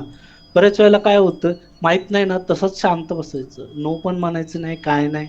मग ते थोडं तुमचं बॅड इम्प्रेशन जातं, राइट. मग तुम्ही जे येत नाही ते नाही म्हणून सांगा. आता एखादी गोष्ट त्यांनी विचारली, तुम्हाला माहिती नाहीये, ठीक आहे. तर तुमचा तिथं पॉझिटिव्ह अप्रोच द्यावा. सर मला तुम्ही जर अपॉर्च्युनिटी दिली, तर मी पुढं याच्यावर काम करू शकतो. मला 1 महिन्याच्या आत मी हे सगळे नॉलेज अपग्रेड करून मी इथं काम करू शकतो. जर मी फ्रेशर आहे, मला ही अपॉर्च्युनिटी फक्त गरजेची आहे आणि ज्यावेळी मला मिळेल त्यावेळी मी त्याचं सोनं राइट. तर ह्या पद्धतीचे अप्रोचेस तुमचे पाहिजेत. बऱ्याच म्हणजे काय होतं, की काहीच बोलत नाहीत लोक. काही म्हणजे खूप इच्छा असते, आपल्या भागातला विद्यार्थी आहे आणि त्याला घेऊया आपण आणि त्याला ट्रेनिंग देऊन होईल. आणि कुठल्याही इंडस्ट्रीमध्ये तुम्हाला गेल्या गेल्या डिरेक्ट प्रोडक्शनमध्ये काम करायला नाही ठेवणार, राईट. तुम्हाला 3 महिन्या ते 6 महिन्याचा ट्रेनिंग पिरियड असतो. प्रॉपर केटी असते, नॉलेज सेशन्स, ट्रान्सफर सेशन असतात. ज्यावेळी तुम्हाला कॉन्फिडन्स येईल त्याच वेळी तुम्हाला प्रोडक्शन कामावरती बसवलं जातं, राईट. मग घाबरायचं कशाला, राईट. असं म्हणजे थोडंसं स्वतःसाठी वेळ द्या. आता तुमच्याकडे इंटरनेट आहे, खूप साऱ्या लिंक्स अवेलेबल आहेत. फॉर एक्झाम्पल आता थर्ड पार्टी टूल बऱ्याच जणांना माहीत असेल, युडेमी, UDMY जर टूल जर गुगलला, त्याच्यात एक महिन्याला एक 50-100 रुपये सबस्क्राईब केलं तर खूप सारे चांगले चांगले ट्रेनिंग्स तुम्हाला भेटतात, जे स्पेसिफिकली त्या टेक्नॉलॉजी रिलेटेड असतात. ठीक आहे. मग ते ट्रेनिंग्स करा, स्वतःची घरी लॅब क्रिएट करा. स्वतःचा एखादा लॅपटॉप असेल चांगला कॉन्फिगरेशनचा, तर स्वतःची लॅब क्रिएट करा, तिथं थोडं प्रॅक्टिस करा. मग तुम्हाला कळून जाईल की बाबा किती अडचणी येतात, किंवा मग एखादा इश्यू आला तर कसा सॉर्ट आउट करायचा. कोणत्याही क्षेत्रात जर तुम्हाला जायचं असेल, म्हणजे आय टी रिलेटेड असं नाही, कोणत्याही, तर तुम्हाला त्यातलं लीड लेवलचं स्किल आलं पाहिजे. हे एक लक्षात ठेवायचं की जिथं जाईल तिथं तुम्हाला लीड लेवललाच काम करायचं आहे, हा एक मनात.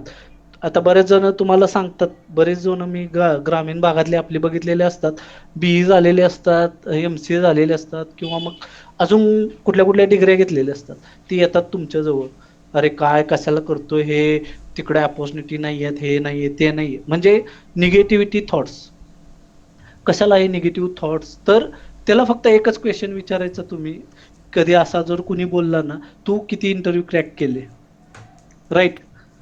त्यानं स्वतः किती इंटरव्ह्यू क्रॅक केले, तर झालेलं असतंय असं, ह्याचं नॉलेज म्हणजे त्या लेवलचं नसते, किंवा मग तो कुठंतरी इंटरव्ह्यू क्रॅक करण्यामध्ये कमी पडलेला असतो आणि तो येऊन परत दुसऱ्या 4 विद्यार्थ्यांचं अजून नुकसान करतो, की अरे इकडे स्कोप नाहीये, कशाला काय. आत्ता मी इतक्या वर्ष झाले इंटरव्ह्यू घेतोय, आमचा एकही महिना असा गेलेला नाहीये की आम्ही वॉक इन ड्राईव्ह घेतलेले नाहीये किंवा एक्सपिरियन्स पोरांचे हायरिंग घेतलेले नाहीयेत. प्रत्येक महिन्यात कंटिन्यू हायरिंग चालू आहे, तेही चांगल्या पॅकेजचे. रिसेंटली आम्ही 800 फ्रेशर सुद्धा घेतलेले आहेत, जे HR क्रायटेरियामध्ये फिट बसतात, ज्यांचं कम्युनिकेशन चांगलं आहे, थोडं टेक्निकल बॅकग्राऊंड आहे. या पोरांना आम्ही लगेच म्हणजे सिलेक्ट करतोय आणि घेतोय. अपॉर्च्युनिटी आहेत का, तर 100% आहेत. असं नाहीये की तुमच्याकडं अपॉर्च्युनिटी नाही आहेत, आय टीत कुठं आता जॉब आहेत, सगळे आय टीच करतायत, हे असं नाहीये. तुम्ही जर बघाल आता हे वर्क फ्रॉम होम कल्चर जे आत्ता आलेलं आहे, जे मायक्रोसॉफ्टनं कन्सिडर केलं तर इंडियासाठी 2030 साली, म्हणजे मायक्रोसॉफ्टच्या पॉईंट ऑफ व्ह्यूनं 2030 साली इंडियामध्ये work from home culture start होईल किंवा थोडे स्टॅबिलिटी येईल. तर आज 2021लाच ते इम्प्लिमेंट झालं, म्हणजे आय टीच्या अपॉर्च्युनिटीज 10 पटीनं वाढल्यात. तुम्ही जर आता ओपनिंग बघाल तर इतक्या साऱ्या आय टीमध्ये ओपनिंग्स आहेत, कारण त्या लेवलनं टेक्नॉलॉजी ग्रो होत चाललेली आहे, राईट. तर मग तुम्हाला काय करायचंय, तर टेक्नॉलॉजी बरोबर थोडं स्वतःला अपग्रेड करत जायचं आहे. ठीक आहे, आता तुम्हाला कॉलेज करता करता वेळ आहे, राईट. आता तुम्ही सगळेच वर्क फ्रॉम होम आहात, म्हणजे कॉलेज सुद्धा तुम्हाला वर्क फ्रॉम होमच आहे, राईट. तर थोडा वेळ काढा, जे तुम्हाला आता कॉलेजला शिकवलंय, ठीक आहे, जे आता तुमचे नेटवर्किंग कोर्स असतील किंवा सॉफ्टवेअर रिलेटेड ज्या लँग्वेजेस असतील, तर त्याचं थोडंसं डीप लेवल जाऊन स्टडी करा. कारण मित्रांनो कसं आहे, वेळ परत नाहीये. आणि जर तुम्हाला कुठंतरी वाटत असेल स्वतःबद्दल की आपण पुढं जाऊन जर चांगलं करिअर करायचं आहे, तर आत्ताच ही वेळ आहे, जी वेळ तुम्ही चांगली हे करून हे करू पुढं कुठंतरी जसं की आता काय म्हणू शकतो, फॉर एक्झाम्पल माझंच देतो, की त्यावेळेला आम्ही थोडं हे केलं, कष्ट घेतले, म्हणून आज आम्ही चांगल्या पोझिशनला आहोत. मी स्वतः BCA असून माझ्या अंडर BE ME वाली मुलं काम करतात, ठीक आहे. तर हे कशामुळे पॉसिबल आहे, तर तुमच्या एक्सपिरियन्सवर. जिथं जाईल तिथं तुम्हाला थोडंसं लीड लेवलचं स्किल. आता बरेच जण असं म्हणतात की आपलं काम दुसऱ्याला शिकवायचं नाही, मग तो पुढे जाईल, हे होईल. तर ही कन्सेप्ट पूर्ण चुकीचं आहे. तुम्ही एकमेकांच्यात नॉलेज शेअर करा. जर तुम्हाला कधी अपॉर्च्युनिटी मिळेल कंपनीत, तुम्ही जर तुमचं काम दुसऱ्याला शिकवलं, तुमचा बॅकअप तुम्ही तयार केला, तर तुम्हाला नेक्स्ट अपॉर्च्युनिटी मिळेल, राईट. तुमचा बॅकअप जर तुम्ही स्वतः तयार नाही केला, तुमचं काम जर दुसऱ्याला येत नसलं, तुम्ही तिथंच राहणार आयुष्यभर, राईट. तुमची ग्रोथ होणार आहे का? नाहीये. तर मग नॉलेज शेअरिंग पाहिजेल आहे. मित्रांशी डिस्कस करा, टेक्निकल गोष्टींवर डिस्कशन करा. तुमचे ग्रुप्स असतील ते टेक्निकल ग्रुप क्रिएट करा. आता आमचे अजूनही फ्रेंड्सचे टेक्निकल ग्रुप आहेत प्रत्येक कंपनीचे. कुठं काही नवीन रिलीज झालं, कुठं काही नवीन हे झालं, तर लगेच इन्फॉर्मेशन मिळते. तसं तुम्ही जी सोशल मीडिया तुमच्याकडे आता अवेलेबल आहे, त्याचा तुम्ही पुरेपूर पॉझिटिव्ह वेनं उपयोग करून घ्या तुमच्या लाईफमध्ये, डे टू डे लाईफमध्ये. म्हणजे फ्युचरमध्ये तुम्हाला त्याचा खूप फायदा होईल. कारण सुरुवातीला प्रत्येकाला जॉब मिळवताना स्ट्रगल, किती लोकांना प्लेसमेंट मिळेल हेच सांगू शकत नाहीत. इव्हन सर सुद्धा सांगू शकणार नाहीत की तुम्हाला डायरेक्ट प्लेसमेंट किती लोकांना मिळेल. ठीक आहे, मग राहिलेले लोकांचं काय? तर तुम्हाला थोडं स्ट्रगल करा. जिथं आता तुमचं एक्सपेक्टेशन काय असतं, मी BCA झालोय, मी BE झालोय किंवा MCA झालोय, तर मला 30-40 हजाराची नोकरी मिळेल, हे मिळेल. काही नाही. जो तुम्हाला पहिला जॉब भेटेल, भले तुम्हाला पॅकेज नाही देऊ देत किंवा थोडं कमी असेल, ॲक्सेप्ट करा, नॉलेज अपग्रेड करा, ठीक आहे, आणि मग जम्प करा, राईट. आता माझं एकच एक्झाम्पल देतो तुम्हाला. मी TCSला, मला 12वीला जास्त मार्क नाही आहेत, मला 12वीला फक्त 40% मार्क आहेत. आणि झालं असं, मी 2 वेळा TCSचे सगळे राऊंड क्रॅक केलेत. सकाळी 9 वाजल्यापासून 4 वाजेपर्यंत मी त्यांच्या कॅम्पसमध्ये होतो. सगळे राऊंड क्लिअर केले. फक्त एका गोष्टींमुळं मला त्यांनी रिजेक्ट केलं, ते म्हणजे 12वीला 40% आहेत. ते म्हणले की आमच्या कंपनीचं रेप्युटेशन खराब होतंय, त्यामुळं आम्ही तुम्हाला नाही जॉब देऊ शकत. सगळे राऊंड्स क्रॅक करून सुद्धा. म्हणजे बऱ्याच वेळेला थोडं मग वाटतं की अरे 12वीला अजून थोडं हे केलं असतं तर पुढं मला अजून आत्ता फायदा झाला असता, की मला अजून त्या ऑर्गनायझेशनमध्ये सुद्धा काम करता. पण थोडा हा अभिमान होता की बाबा ठीक आहे, मला जरी मार्क नसतील तिथं 12वीला चांगली, तरी सुद्धा मी त्यांचे सगळे टेक्निकल राऊंड क्रॅक करू शकतो, तेवढं माझ्याकडं स्किल आहे. मग या लेवलचा कॉन्फिडन्स कधी येईल? ज्यावेळी तुम्ही थोडं कम्फर्ट झोनच्या बाहेर या. आता आई वडिलांची डिपेंडन्सी आहे, सगळं तुम्हाला म्हणजे वेल अँड गुड आहे. म्हणजे आता खूप रेअर लोक असे आहेत की त्यांना फिनान्शियल प्रॉब्लेम आहेत, ठीक आहे. मग जे फिनान्शियल प्रॉब्लेम आहेत ते थोडं स्ट्रगल करून करतातच, पण ज्यांचं पूर्ण सगळं चांगलं आहे त्यांच्यासाठी वेळ आहे आत्ता, राईट. अजूनही 1 वर्ष कॉलेज सुरू होतील नाही माहिती नाहीये. तर हा वेळ तुम्ही तुमच्या करिअरसाठी युटिलाइज करा. जे तुम्हाला इंटरनेट, ज्यावेळी आम्ही नेट वापरत होतो त्यावेळी 30-35 रुपये 1 तास इंटरनेट भेटत होता, कराडमध्ये सुद्धा. आज तुम्हाला 1 GB 2 GB डेटा पॅकमध्ये अवेलेबल आहेत प्रत्येकाच्याकडून. प्रत्येकाकडं स्मार्टफोन आहेत, राईट. मग काय करा, तुम्हाला जे कोर्सेस आत्ता शिकवले जात आहेत, तर त्या कोर्सेसबद्दल अजून माहिती घ्या, थोडं हे करा, सर्टिफिकेशन कंप्लीट करा. सर्टिफिकेशननं काय होईल, तर तुमची ग्रोथ होईल. तुम्हाला कळेल मायक्रोसॉफ्ट प्लॅटफॉर्म काय आहेत, किंवा इतर कोणत्याही टेक्नॉलॉजीत जरी जायचं असेल किंवा एखादी लँग्वेज करायची असेल, त्या लँग्वेजचं एक्सटर्नल सर्टिफिकेट घेऊन ठेवा. घेऊन ठेवा म्हणजे त्यात एक्सपर्टीजच मिळवा. असं नाहीये की तुम्हाला ते सर्टिफिकेट केलं आणि आता झालं, असं नाही. सर्टिफिकेट बरोबर तुमचं नॉलेज त्या लेवलचं हवंच. मग तुम्हाला कुठेही म्हणजे इंटरव्ह्यूला गेल्यावर कधीही भीती वाटणार नाही. आज आता मी अजूनही इंटरव्ह्यू देतो. काल सरांशी बोललो होतो मी, की रिसेंटली मी सुद्धा रिझाईन केलं होतं आत्ता 3-4 महिन्यापूर्वी रिझाईन केलं. मला 1 आठवड्यात जेवढी ऑफर आलती तेवढी माझ्या करंट कंपनीनं मॅच केली आणि मला ते पाठीमाग घ्यायला लावला राजीनामा. म्हणजे तुमच्याकडं जर स्किल असेल तर तुम्हाला कुठेही कधी कसली म्हणजे जॉबची भीती नाही वाटणार, कधीच नाही. तुमच्याकडे एक असं स्किल हवं की कोण कस्टमर कॉल असेल किंवा मग तुमचे कोणते प्रोजेक्ट डिलिव्हरीज असतील किंवा कोणी असेल तर तुम्हाला तिथं बोल. आता मी तुम्हाला एक्झाम्पल देतो, इथलंच एक्झाम्पल देतो. बऱ्याच लोकांनी 10ला पण 10 मिनिटं कमीच्या वेळेत जॉईन केलं होतं, राईट. मी इथून बोलत होतो, राईट, की गाईज आय एम ऑडेबल, तर कुणीही रिस्पॉन्स दिला नाही आणि नंतर 4 टाइम एका विद्यार्थ्यानं रिस्पॉन्स दिला, राईट. तर असं का? अजूनही आपण घाबरतो का? का घाबरतोय? स्वतःला लीड करायला शिका. कोणतीही मीटिंग असेल, कॉलेजचं कॉलेजचे तुमचे सेमिनार असतील किंवा कुठेही बोला. तुमचं जे स्किल आहे ते बोला. आता तुम्ही कस्टमर कॉलमध्ये आहात आणि तुम्ही काहीच बोललं नाही, तुमची ग्रोथ कशी होणार? कस्टमरला तुम्ही क्वेश्चन जोपर्यंत विचारत नाही, तोपर्यंत तुम्हाला त्याची रिक्वायरमेंट कशी अंडरस्टँड होणार? नाही होणार, राईट. तर तुम्हाला ह्या सगळ्या गोष्टींसाठी काय करायला लागेल, तर स्वतःचं ओन आता कम्युनिकेशन बरेच जण म्हणतात मला चांगलं लिहिता येतं, वाचता येतं, पण बोलणं खूप गरजेचं आहे. जे लोक आता तुम्हाला मुलींसाठी हे क्षेत्र कदाचित चांगलं असेल, की तुम्ही ITIL सर्टिफिकेशन करू शकता. ITIL म्हणजे बऱ्याच लोकांना माहीत असेल, ही जी standard information technology infrastructure library जी आहे, ITIL प्रोसेस आहे, राईट. तर ITIL प्रोसेस काय आहे, तर हे सगळे इंडस्ट्री स्टँडर्ड्स आहेत त्यामध्ये, ठीक आहे. मग त्याचं सर्टिफिकेशन करून मुली काय करू शकतात, इन्सिडेंट मॅनेजरचा रोल असतो. प्रत्येक अकाउंटमध्ये 2-3 इन्सिडेंट मॅनेजर असतात, 1-2 रिक्वेस्ट मॅनेजर असतो, 1-2 प्रॉब्लेम मॅनेजमेंट असतो आणि 1-2 चेंज मॅनेजमेंट असतात. आणि मी आता माझ्या ऑर्गनायझेशनमध्ये पाहतोय, मोस्ट ऑफ हा रोल जो आहे हा मुली प्ले करतायत. आणि खूप साऱ्या फक्त त्यांचं कम्युनिकेशन आणि knowledge bus.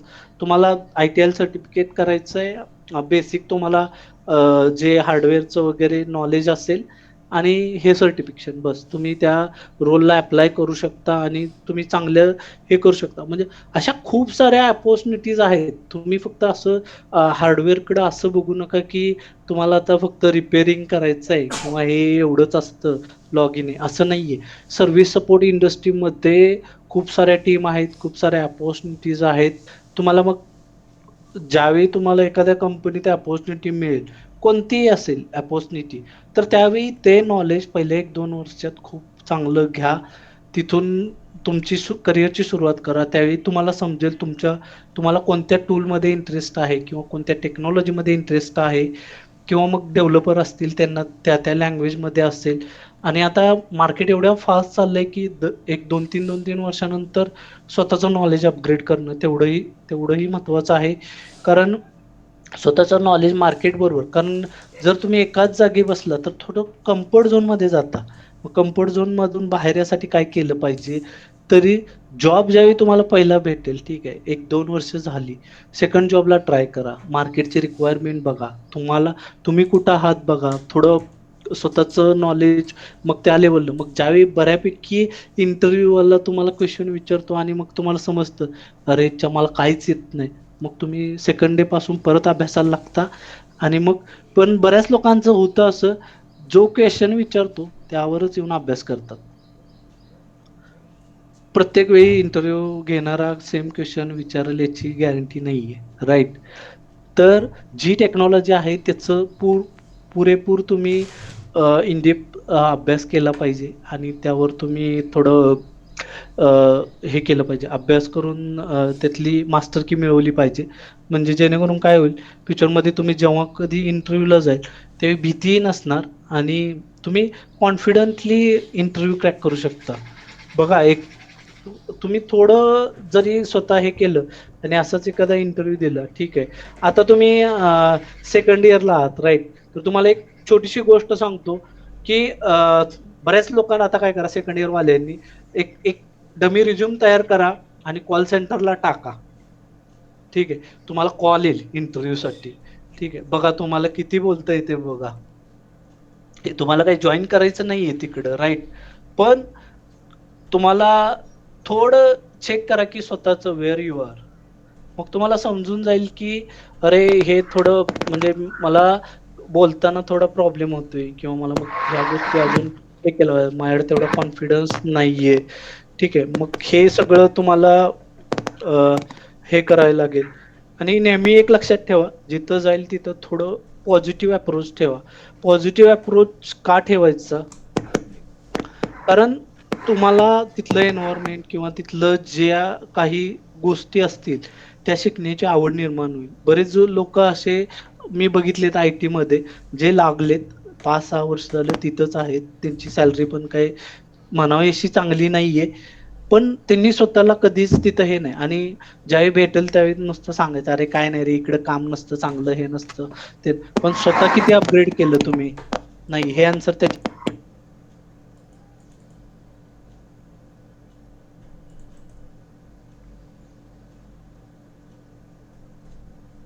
Hello, I am audible?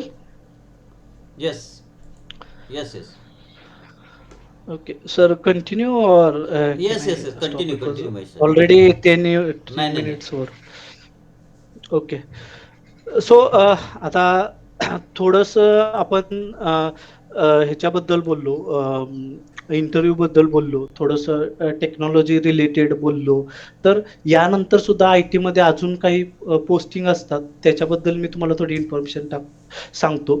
ज्यावेळी तुम्ही एखादा सिस्टम इंजिनियरचा रोल प्ले करता, राईट, त्यानंतर तुम्हाला एखाद्या चांगल्या टीममध्ये मिळेल अपॉर्च्युनिटी, राईट. मग टीममध्ये मिळाल्यावर तुम्ही L1, L2, L3 लेवलला जाईल, राईट. मग L3 लेवल नंतर पुढे काय आहे? तर L4 लेवल. L4 लेवल 4ला काय? लेवल 4 नंतर तुम्हाला SME ची पोझिशन मिळते, ज्यात तुम्हाला इन्फ्रास्ट्रक्चर स्पेशलिस्ट किंवा SME असेल, सब्जेक्ट मॅट्रिक एक्सपर्ट, ह्या पोझिशन्स भेटतात. लीड बनू शकता, टीम लीड, टेक लीड बनू शकता. त्यानंतर नेक्स्ट पोझिशन असते ती असते आर्किटेक्ट. मग आर्किटेक्ट लेवलला काय काम असतं? तर डिझाईन, जे डिझायनरने तयार केलेले असतात ते ॲक्च्युअली इम्प्लिमेंट करायचे. कंपनीचे सेटअप्स असतील ते इन्स्टॉल करायचे, ते आर्किटेक्ट लेवल. त्याच्या खाली आणि त्याच्या अंडर टीम्स असतात, पण हे सगळं जसं आपलं एखादं कन्स्ट्रक्शन इंजिनियरच्या अंडर चालतं तसं आर्किटेक्टच्या अंडर ते सगळं चालतं. त्यानंतर असतो सोल्युशन आर्किटेक्ट. सोल्युशन आर्किटेक्टचं काम काय असतं? तर तुम्हाला ज्या काही डिझाईन्स असतील, आता सपोज आपल्याला एखादं आपण नवीन कॉन्ट्रॅक्ट विन केलंय आणि ते आपल्याकडे आलंय, ठीक आहे, आणि आपल्याला आता तो पुढचा सेटअप नको आहे आणि माझ्या कंपनीच्या पॉईंट ऑफ व्ह्यूनं मला तिथं डिझाईन करायचं आहे आणि कस्टमर त्याला पे करायला तयार आहे, ठीक आहे. मग त्यांच्या रिक्वायरमेंट अंडरस्टँड करणं, त्यांचा सेटअप कसा आहे, त्यांचा डेटा सेंटर कसं आहे, त्यांची नेटवर्क बँडविड्थ कशी आहे, कुठलं सॉफ्टवेअर वापरतात, कुठली सॉफ्टवेअर मला अपग्रेड करायचे आहेत. तर ह्या सगळ्या गोष्टींसाठी तुम्हाला मग तिथं सोल्युशन आर्किटेक्टची पोझिशन असते. तुम्हाला ग्राउंड लेवल पासून ते पूर्ण कोर इन्फ्रास्ट्रक्चर लेवलपर्यंत सगळ्याचा विचार करून तुम्हाला तिथं डिझाईन करायचं असतं. हे असतात सोल्युशन आर्किटेक्टच्या. आणि त्यानंतर जो असतो ते हायेस्ट पोझिशन असते TA, जो असतो टेक्निकल आर्किटेक्ट. टेक्निकल आर्किटेक्ट हा कंपनीत तुम्हाला रेअर पोझिशन भेटतील, म्हणजे हार्डली 3 ते 4. पण या लोकांच्याकडे एवढी एक्सपर्टी असते, कदाचित तुमच्यातला कुणीही तिथं जाऊ शकतो तेवढी एक्सपर्टी आल्यावर. तर CEO लेवलचं त्याला पॅकेज असतं आणि पूर्ण सगळ्या टेक्नॉलॉजींचा अभ्यास आणि आपल्या कंपनीला त्याचा कसा बेनिफिट होईल आणि कसं आपण आपल्या ह्याच्यात इम्प्लिमेंट करू शकतो. तर या गोष्टी थोड्या मग इकडं तुम्ही या टेक्निकल फील्डमध्ये अशा पोझिशन्स आहेत, ठीक आहे. नेक्स्ट असतं ज्याला बोलायची सवय आहे, ठीक आहे. आता तुम्ही बरेच जण BCom आहात, कुणी MCom केलं उद्या, MCom IT जरी केलं, ठीक आहे. तर या लोकांसाठी काय अपॉर्च्युनिटी राहील? तर PMP, राईट. PMP म्हणजे तुमचं प्रोजेक्ट मॅनेजमेंट. मग PMP सर्टिफिकेशन आत्ताच नेटवर बघून ठेवा, राईट. मग तुम्हाला ITLचा अभ्यास करावा लागेल, प्रोजेक्ट मॅनेजमेंटचा अभ्यास करावा लागेल, ठीक आहे. तर ज्यावेळी एखादं नवीन बीड होतं किंवा एखादं नवीन कॉन्ट्रॅक्ट साईन होतं, त्यावेळी फ्रंटला असते ती प्रोजेक्ट टीम, राईट, जे लोक PMP सर्टिफाईड असतात, राईट. मग तुम्हाला या क्षेत्रात सुद्धा खूप साऱ्या अपॉर्च्युनिटीज आहेत, जिथं तुम्ही PMP करून तुम्ही ट्रान्झिशन टीमला फ्रंट एंडला लीड करायसाठी राहू शकता. दुसरी टीम असते ज्याला इंडिव्हिज्युअल चांगलं स्किल आहे, तो SDM बनू शकतो, सर्व्हिस डिलिव्हरी मॅनेजर.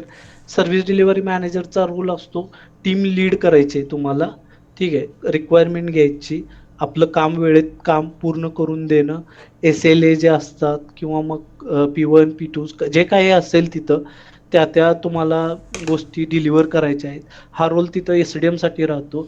TSM असतो, टेक्निकल सर्व्हिस डिलिव्हरी मॅनेजर, तोही तिथं टेक्निकली ज्या काही गोष्टी असतात त्याला लीड करायच्या असतात. आपली टेक्नॉलॉजी समोरच्या कस्टमरला एक्सप्लेन करून थोडं कस्टमरचा कॉन्फिडन्स वाढवणं, कसा आम्ही चांगला सपोर्ट देऊ शकतो आणि ते तुम्ही कॉन्ट्रॅक्ट हे करू शकता. मग हे सगळे लोक जे असतात ही ट्रान्झिशन टीम असते. मग 2 टीम असतात, एक ट्रान्झिशन असते आणि ट्रान्सफॉर्मेशन असते. मग ट्रान्सफॉर्मेशन मध्ये काय होतं, नवीन प्रोजेक्ट आता एखादं विप्रोकडं कॉन्ट्रॅक्ट आहे आणि ते आता ॲटॉसकडे चाललंय. मग यामध्ये खूप साऱ्या टीम इन्व्हॉल्व होतात. मग एंड टू एंड सगळी KT ट्रान्सफर होते, नॉलेज ट्रान्सफर होतं, मग टेक्नॉलॉजी ट्रान्सफर, मग सर्व्हर ट्रान्सफर, मग खूप साऱ्या अशा गोष्टी होतात ज्यामध्ये तुमच्या ट्रान्सफॉर्मेशन टीमची रिक्वायरमेंट असते. मग ज्यांचं टेक्निकल साऊंड आहे प्लस कम्युनिकेशन चांगलं आहे ती लोक येतात. आता मी सुद्धा स्वतः 3-4 अकाउंटचं स्वतः ट्रान्झिशन केलेलं आहे. तर खूप साऱ्या या गोष्टी तुम्हाला तिथं मिळतील आणि या सुद्धा अपॉर्च्युनिटीज आहेत आणि इथं कुठेही तुम्हाला काहीही स्वतःचे जास्त एफर्ट्स लावायचे नाहीयेत. टेक्नॉलॉजीचं फक्त नॉलेज पाहिजेल आहे आणि तुम्ही स्वतःचं स्किल तिथं डेव्हलप करायचं आहे जे आहे तिथं. आणि सगळ्यात महत्त्वाचं IT मध्ये सगळ्यात महत्त्वाचं एक आहे की झिरो ह्युमन मिस्टेक हे आयुष्यभर राहिलंच पाहिजे. ह्युमन मिस्टेक बऱ्याच वेळेला काय होतं, ह्युमन मिस्टेकला कस्टमर साईडनं पेनल्टीज असतात ज्या लाखो रुपयामध्ये असतात. जर एखादं डेटा सेंटर डाऊन झालं तुमच्या एखाद्या मिस्टेकमुळं तर लाखो रुपयेचा त्या 5-10 मिनिटासाठी आपल्याला पेनल्टीज असतात. मग अशा वेळी काय करायचं, तुमच्या सिनियरची हेल्प घ्यायची, राईट. त्यामध्ये तुम्हाला 4i चेक म्हणजे काय, तर तुम्हाला थोडं तुमचा सिनियर कोण असेल किंवा मग तुमचा कलिग कोण असेल त्याची हेल्प घ्या. दोघं बसून 2 वेळा चेक करा जे काय करता येते आणि मग प्रोडक्शनला इम्प्लिमेंट करा. ठीक आहे. मग ह्या सगळ्या गोष्टी तुम्हाला येतात. मग ह्या गोष्टी आता तुम्हाला ज्यावेळी पहिला जॉब लागेल, राईट, त्यावेळी मग काय ह्युमन मिस्टेक नाही पाहिजे. मग हे तुम्हाला इंटरव्ह्यूमध्ये कधी विचारलं जातं, बऱ्याच वेळा मॅनेजर राऊंडला तुम्हाला असे क्वेश्चन विचारले जातात.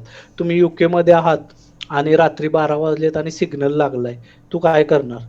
तर विद्यार्थी सरळ सांगतो, हा मी थांबणार तिथे कारण UK मध्ये आहे ना.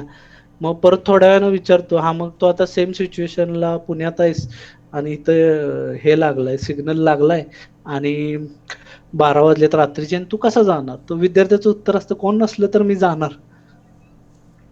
मग काय होतं या आन्सरमुळं तुमचा बघण्याचा दृष्टिकोन किंवा कोणतीही गोष्ट असेल, तुम्ही पॉलिसीला स्ट्रिक्ट आहात की नाही, तुमचा अप्रोच काय, असे म्हणजे खूप सारे मॅनेजर लेवलला असे क्वेश्चन विचारले जातात ज्यात मुलं फसतात. म्हणजे काय होतं, कॉन्फिडन्स लेवल थोडा लूज होतो, काय सांगितलं तर काय होईल हा थोडा भीती असते, राईट. मग जे काही प्रोसेस रिलेटेड स्ट्रिक्ट आहे तेच सांगायचं त्या इंटरव्ह्यूमध्ये, राईट.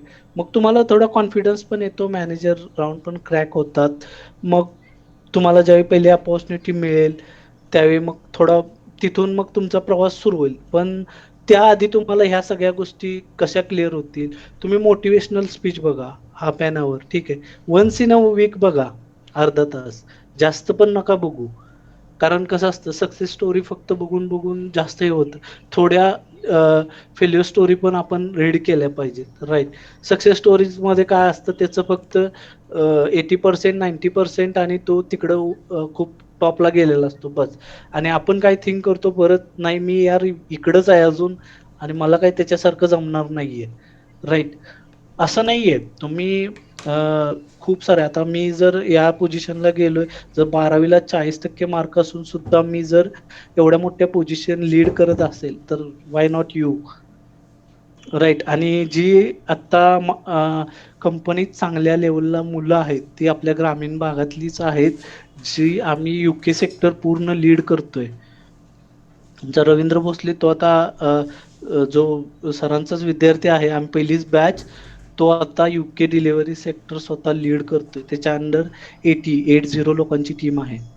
हा आपला शिराळाचाच आहे इथला, म्हणजे कुणी असं म्हणजे बाहेरचं नाहीये.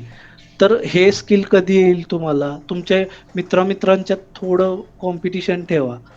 राईट. आता आमच्या चौघांचं तेच असतं. चला विनोदनं जॉब बदललाय, मग मी ट्राय करतो, मग सचिन ट्राय करतोय, मग रवी ट्राय करतोय. मग प्रत्येकाचं पॅकेज वाढतंय, थोडं हे होतंय, नवीन टेक्नॉलॉजी आली, माहिती मिळते, शिकतोय, स्वतः अजून अपग्रेड करतोय. आता 12 इयर्स एक्सपिरियन्स झाला म्हणून थोडं अजूनही थांबलेलं नाहीये. थोडं स्वतःला अपग्रेड करतोय.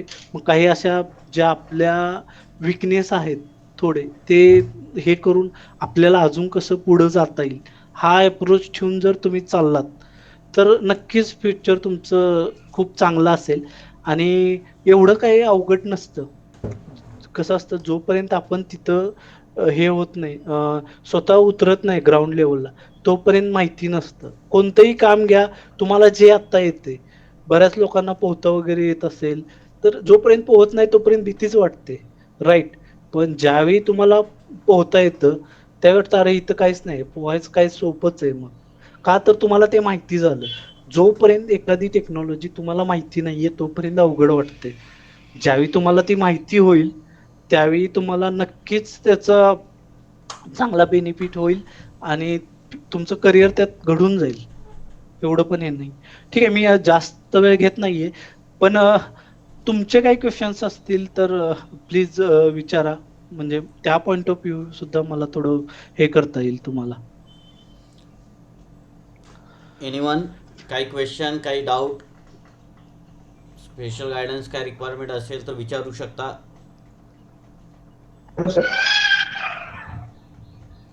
हा, येस. हा सर, आता ह्या परिस्थितीत ऑनलाईन सगळं झालंय, तर इंटरव्ह्यू ऑनलाईन वगैरेच होतात का? इंटरव्ह्यू बऱ्यापैकी ऑनलाईन चालू आहेत. ठीक आहे. आणि तुम्हाला एक जो असतो व्हिडिओ कॉल होतो आणि एक असेल तो तुमचा टेलिफोनिक होतो. फक्त व्हिडिओ कॉलमध्ये तुमचा फेस वगैरे कॅप्चर केला जातो आणि ज्यावेळी तुम्ही जॉईनिंग करता त्यावेळी फेस मॅच होतोय का नाही एवढंच बघितलं जातं. बस, बाकी सगळं तुमचं ऑनलाईन होतं. इव्हन तुमचे लॅपटॉप सुद्धा घरी पोच केले जातात. तुम्हाला ऑफिसला व्हिजिट करायची गरज नाहीये.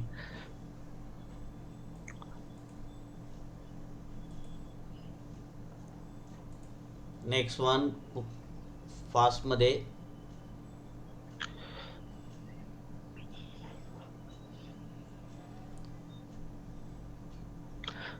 अरे बिंदास विचारा, मी तर तुमच्यातलाच एक होतो. ठीक आहे, तुमचे जे काही क्वेश्चन्स असतील, माइट बी तुम्हाला आता भीती वाटत असेल, अरे हा काही क्वेश्चन होऊ शकतो का किंवा विचारू शकतो का.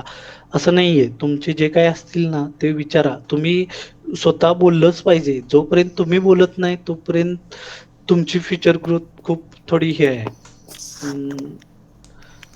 शक्यतो करून क्वेश्चन. Hello sir. हा, येस. हा बोला.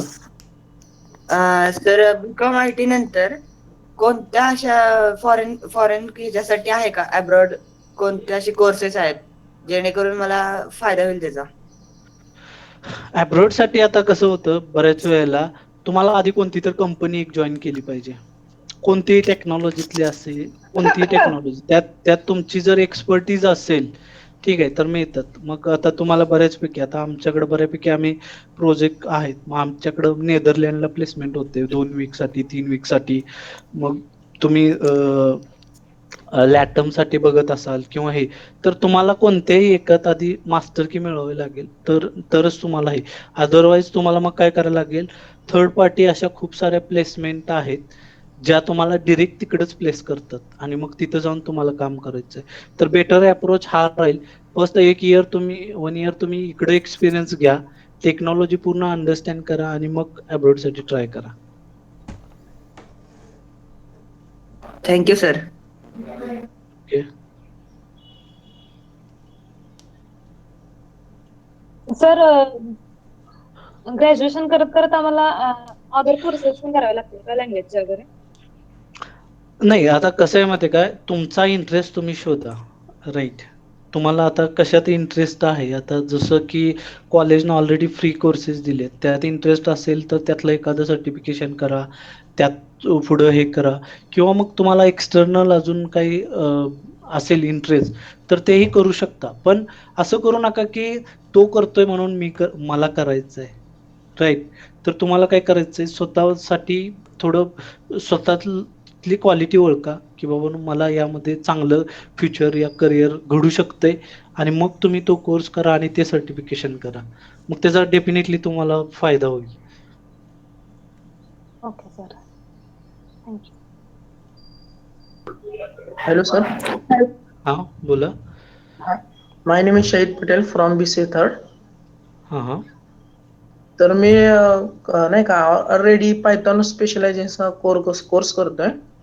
ओके तर मग त्यात 4 मॉड्यूल्स नाही का, पायथॉन प्रोग्रामिंग, त्याचा एक फ्रेमवर्क आहे आणि डेटा अनालिस्ट आणि बिग डेटा मध्ये त्याचे ते लायब्ररीज आहे ते. मग त्याचा स्कोप पुढे काय म्हणजे कसं सांगू शकाल?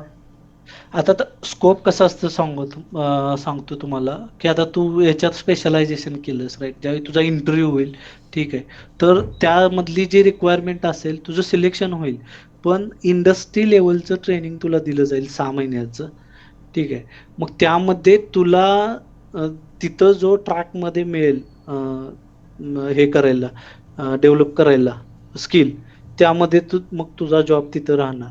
असं ॲज अ फ्रेशर तुला डायरेक्ट तीच टेक्नॉलॉजी मिळेल असं नाही कन्सिडर करू शकत आपण. Okay, thank you sir.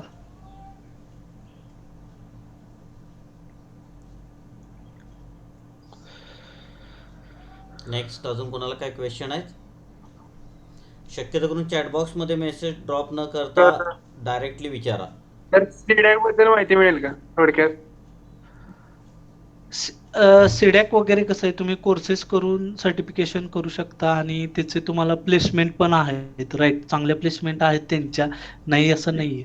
पण बऱ्याचदा असं होतं त्या प्लेसमेंटचे इंटरव्ह्यू बरेच लोक क्रॅक नाही करू शकत. आता मी रिझ्यूम बऱ्याच जणांची बघतो, सिलेक्ट केलेलं असतो पण त्याला प्लेसमेंट मधनं जॉब भेटत नाही. का भेटत नाही तर त्यांना त्या लेवलचं स्किल नसतं.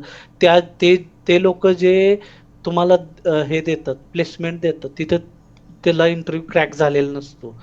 मग अशा वेळी तुम्हाला काय करायला पाहिजे, त्यांचा जो कोर्स आहे त्यात तुमची आवड बघून त्यामध्ये स्पेशलायझेशन करा.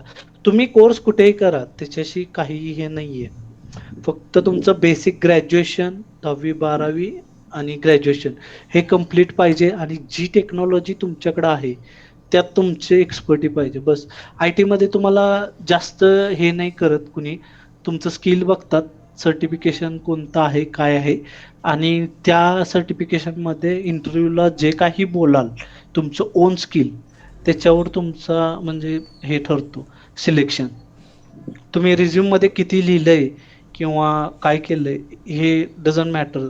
इंटरव्ह्यू घेणाऱ्याला काय महत्वाचं आहे, तुमचं स्पेशलायझेशन कशात बाबा, MCSA केलंय किंवा लँग्वेज केल्या, ओरेकल केल्या, जावा केल्या, कोणती केल्या, त्याचं सर्टिफिकेशन आहे, तर तो त्याच्या रिलेटेड क्वेश्चन विचारेल आणि ते तुम्हाला डिलिव्हर करायचे आहेत बस. आणि जास्त एक्सपेक्टेशन नसतं प्रेशरला. 60-70% इंटरव्ह्यू क्रॅक केला तर आम्ही कन्सिडर करतो की ठीक आहे, सिलेक्शन करून देतो.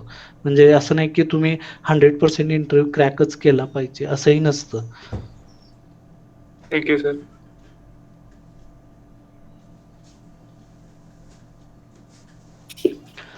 Hello sir. हा बोला. BCA नंतर MCA सर, केलेलं बरं? हा आता हा क्वेश्चन खूप म्हणजे हे आहे की BCA नंतर MCA, पण पहिला एक ऑब्झर्व करा की तुम्ही BCA ची 3 वर्ष काय शिकला. ठीक आहे, मग जसं BCA ची 3 वर्ष ॲज इट इज गेली म्हणजे अजूनही तुम्हाला कोणत्याच लँग्वेज मध्ये एक्सपर्टी नाहीये, तर MCA चा पहिल्या 2 वर्षाचा सिलेबस सेमच आहे. बघा तुम्ही ऑब्झर्व करून. लास्ट इयर थोडं चेंज आहेत, म्हणजे 3rd सेम पासून 4th आणि 5th सेमला थोडा, लास्ट सेमला काही प्रोजेक्टच असतो. ठीक आहे, असं म्हणजे MCA करणं गरजेचंच आहे असं नाही. जर तुम्हाला BCA वर इनफ नॉलेज असेल तरी तुम्ही जॉब बघू शकता. मग काय होतं, तुम्ही अजून करिअरची 3 वर्ष घालवणार आणि अजून तुमचं जे एम आहे, गोल आहे ते सेट नाहीये राईट, काय करायचंय. मग MCA झाल्यानंतर सुद्धा तुम्हाला त्या वर्षी तोच क्वेश्चन असेल, आता मी पुढे काय करू. राईट, मग तुम्हाला काय करायला पाहिजे, आत्ताच तुम्ही स्वतःला थोडं हे करा की आत्ता माझं BCA कम्प्लीट झालंय तर माझी एक्सपर्टी कशात आहे, राईट. जर तुम्ही थर्ड इयरला असाल, आत्ता गेला असाल, तर तुमच्याकडे अजून हे 1 वर्ष आहे.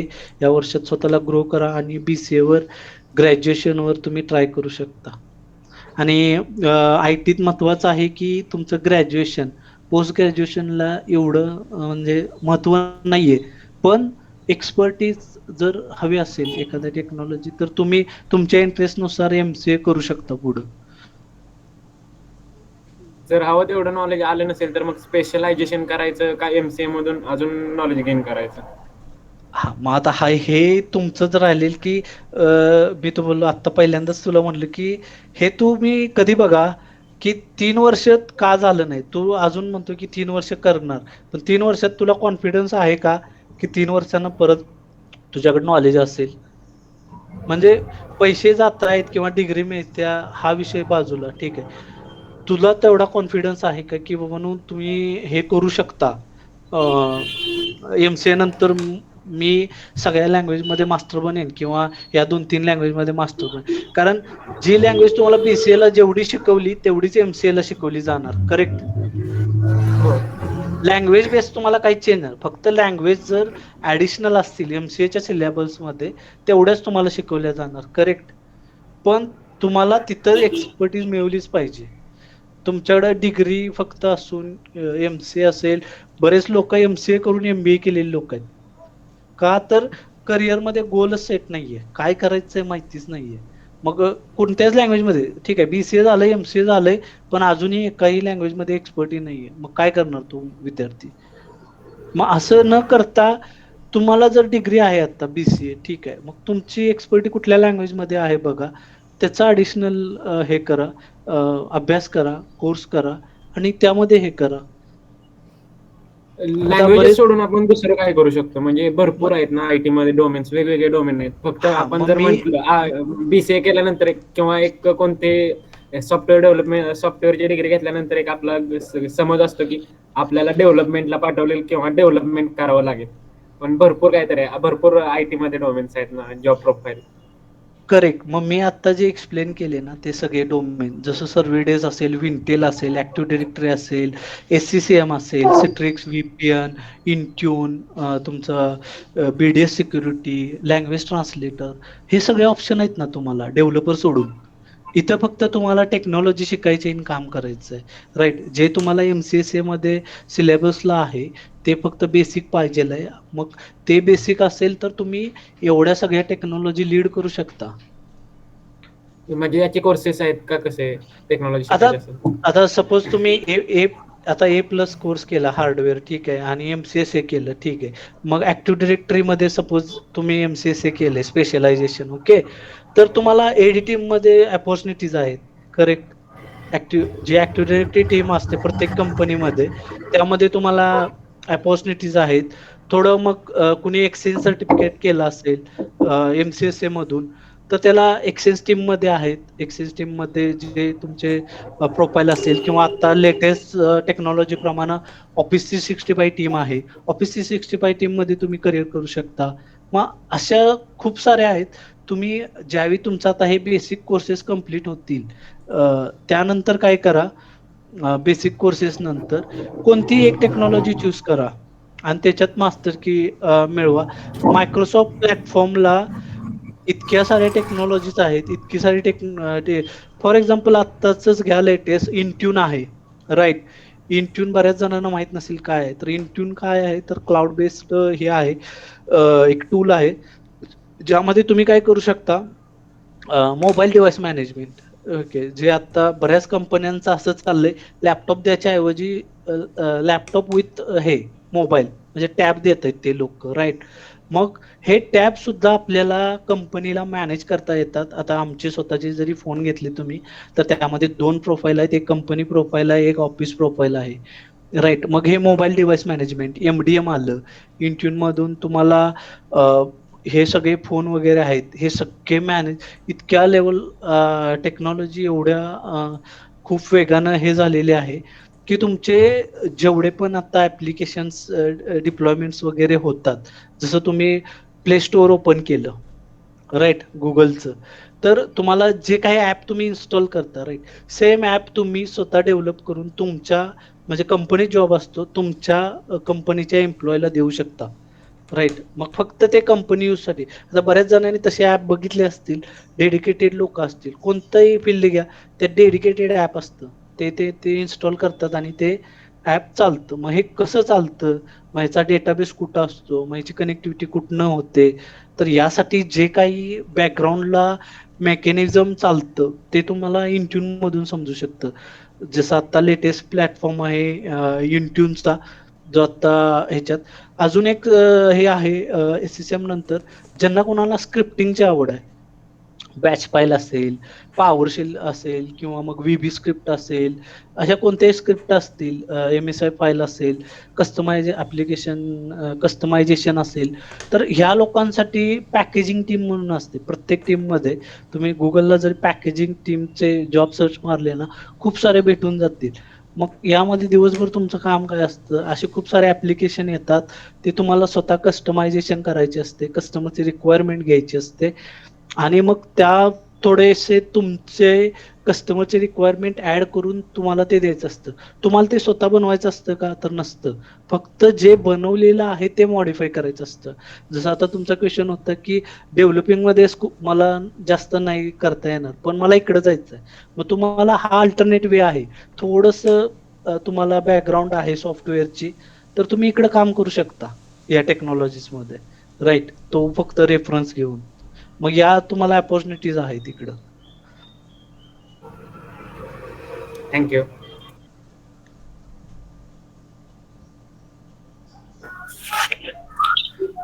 सर एखादा आता जॉब गो हेड प्लीज.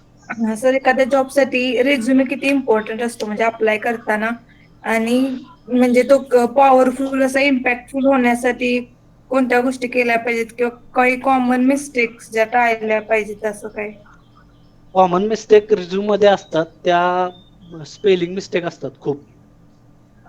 तर एकदा स्वतः केअरफुली चेक करा, ठीक आहे. आणि तुमचं जे क्वालिफिकेशन वगैरे आहे ते थोडं हायलाइट करून तुमची पर्सनल इन्फॉर्मेशन कमीत कमी आणि टेक्निकल इन्फॉर्मेशन कमी शब्दात जशी जास्तीत जास्त एक्सप्लेन करता येईल तसा अट्रॅक्टिव्ह रिझ्यूम पाहिजे. असं नाही की 3-4 पानं लिहिलेत रिझ्यूम आणि मग तो इंटरव्ह्यू वाला काही एवढा वेळ नसतो की तुमचं सगळं वाचायला. तुमचं ज्यावेळी नाव, ईमेल ID वगैरे असेल, त्यानंतर खालचा टॅब इमिजिएट टेक्निकल स्किल असलंच पाहिजे, ज्यामध्ये पहिल्या रिझ्यूम स्कॅनिंग मध्ये तुमचा रिझ्यूम शॉर्टलिस्ट झाला पाहिजे.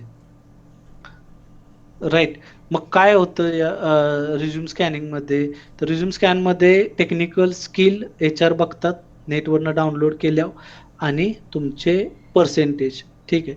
जर क्रायटेरिया असेल तर फ्रेशरला, ओके.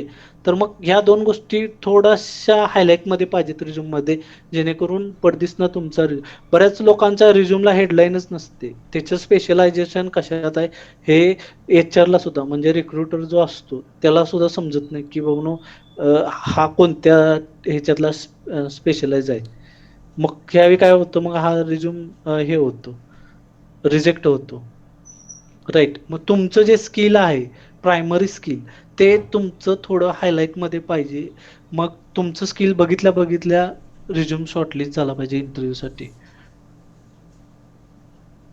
ओके.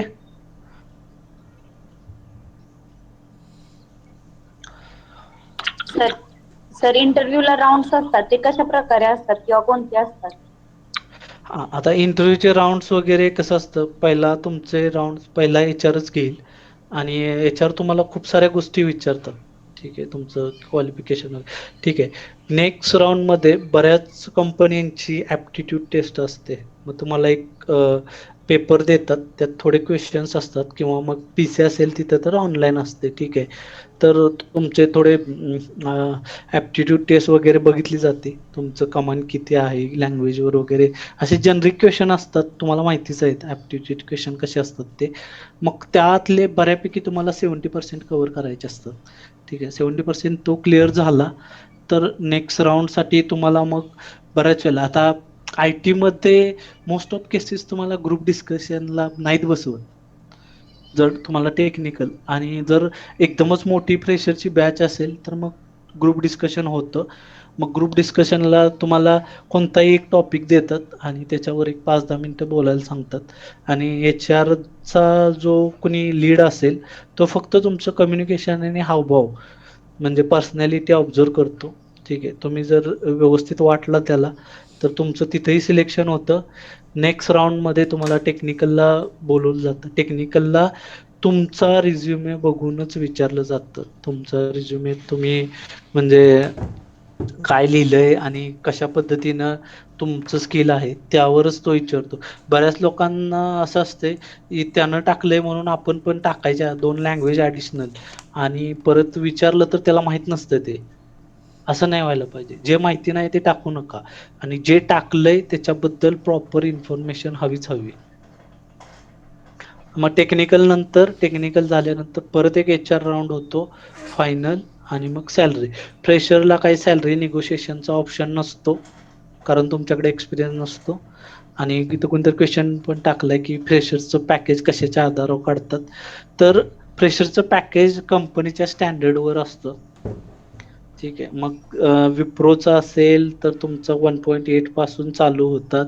TCS असेल तर 1.7 पासून, ॲटॉस सारखे असेल तर 3.0 पासून स्टार्ट होतं. इव्हन कॅपजेमिनी पण 2.5 पासून स्टार्ट होतं. मग असं प्रत्येक कंपनीचं एक वेगवेगळं स्टँडर्ड आहे, त्याच्यानुसार हे. आणि माझी सगळ्यांना रिक्वेस्ट आहे की फ्रेशरला प्लीज तुम्ही पॅकेज बघू नका. तुम्हाला कंपनीत एंट्री मिळते, MNC मध्ये ॲक्सेप्ट करा आणि नॉलेज डेव्हलप करा. 1-2 वर्ष तुम्ही चांगलं नॉलेज घ्या, स्विच मारा. IT मध्ये तुम्हाला हे खूप चांगली अपॉर्च्युनिटी आहे. प्रत्येक वर्षी म्हणलं तर तुम्ही स्विच मारून तुमचं परत पॅकेज वाढवू शकता, हे करू शकता. राईट. तर IT ला काय काय फ्युचर्स आहेत हो पुढं? IT ला फीचर्स जॉब संदर्भात की कसं फीचर्स? आता जे मी एक्सप्लेन केले हे सगळे फीचर्सच आहेत. म्हणजे तुम्हाला जॉब जर जॉब संदर्भात तुम्हाला कसं आहे, पहिल्यांदा तुम्ही ज्यावेळी जाईल, आता प्लेसमेंट मधून नाही झालं तुमचं, ठीक आहे, तर कंटिन्युअस तुम्ही रिझ्यूम अपडेट करत राहा. ओपनिंगवर मॉनिटर करा. तुमची नोकरी असतील किंवा इतर कुठल्या साईट्स असतील तिथं तुम्ही तुमचे रिझ्यूम अपडेट करा. ठीक आहे, जे काही कॉल येतील तिथं बघा. ठीक आहे, आणि ज्यावेळी तुम्हाला अपॉर्च्युनिटी मिळेल, जेवढं तुम्ही जास्त तुमचा रिझ्यूम एक्सप्लोर कराल तेवढं तुम्हाला मग ते हे. आणि बऱ्याच वेळेला तुम्हाला एक काम करावं लागतं, जी तुमची नेक्स्ट इयरची बॅच आहे, जी जॉबला आहे किंवा 1-2 वर्ष जॉबला आहेत लोक, त्यांच्या कॉन्टॅक्टमध्ये जास्त राहा. कारण लेवल 1च्या ओपनिंग त्यांना लवकर समजतात, कुठं फ्रेशर भरणार आहेत, कुठं काय करणार आहेत.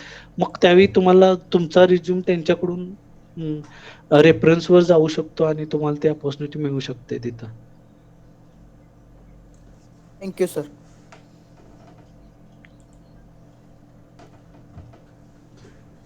एनिवन अजून कोणाला काय क्वेश्चन?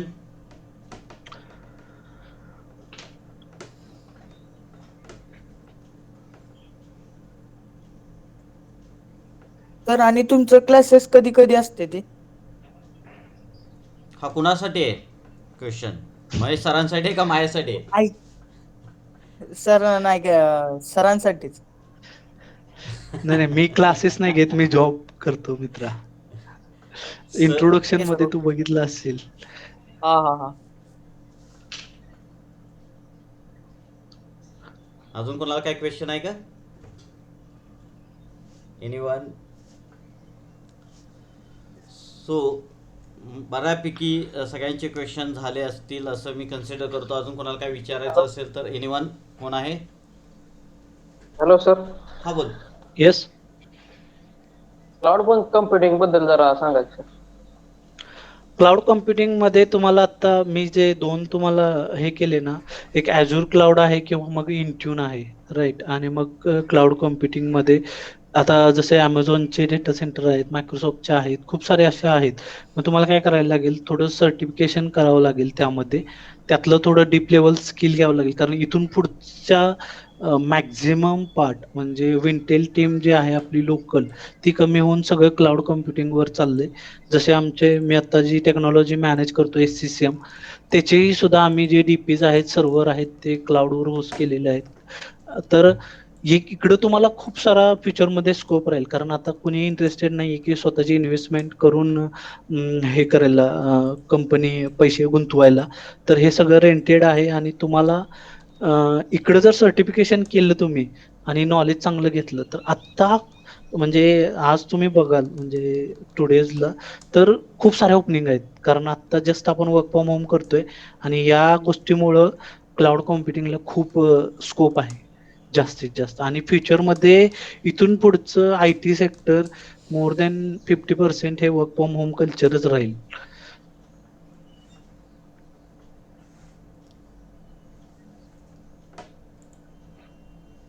एनीवन अजून कोणाला काय?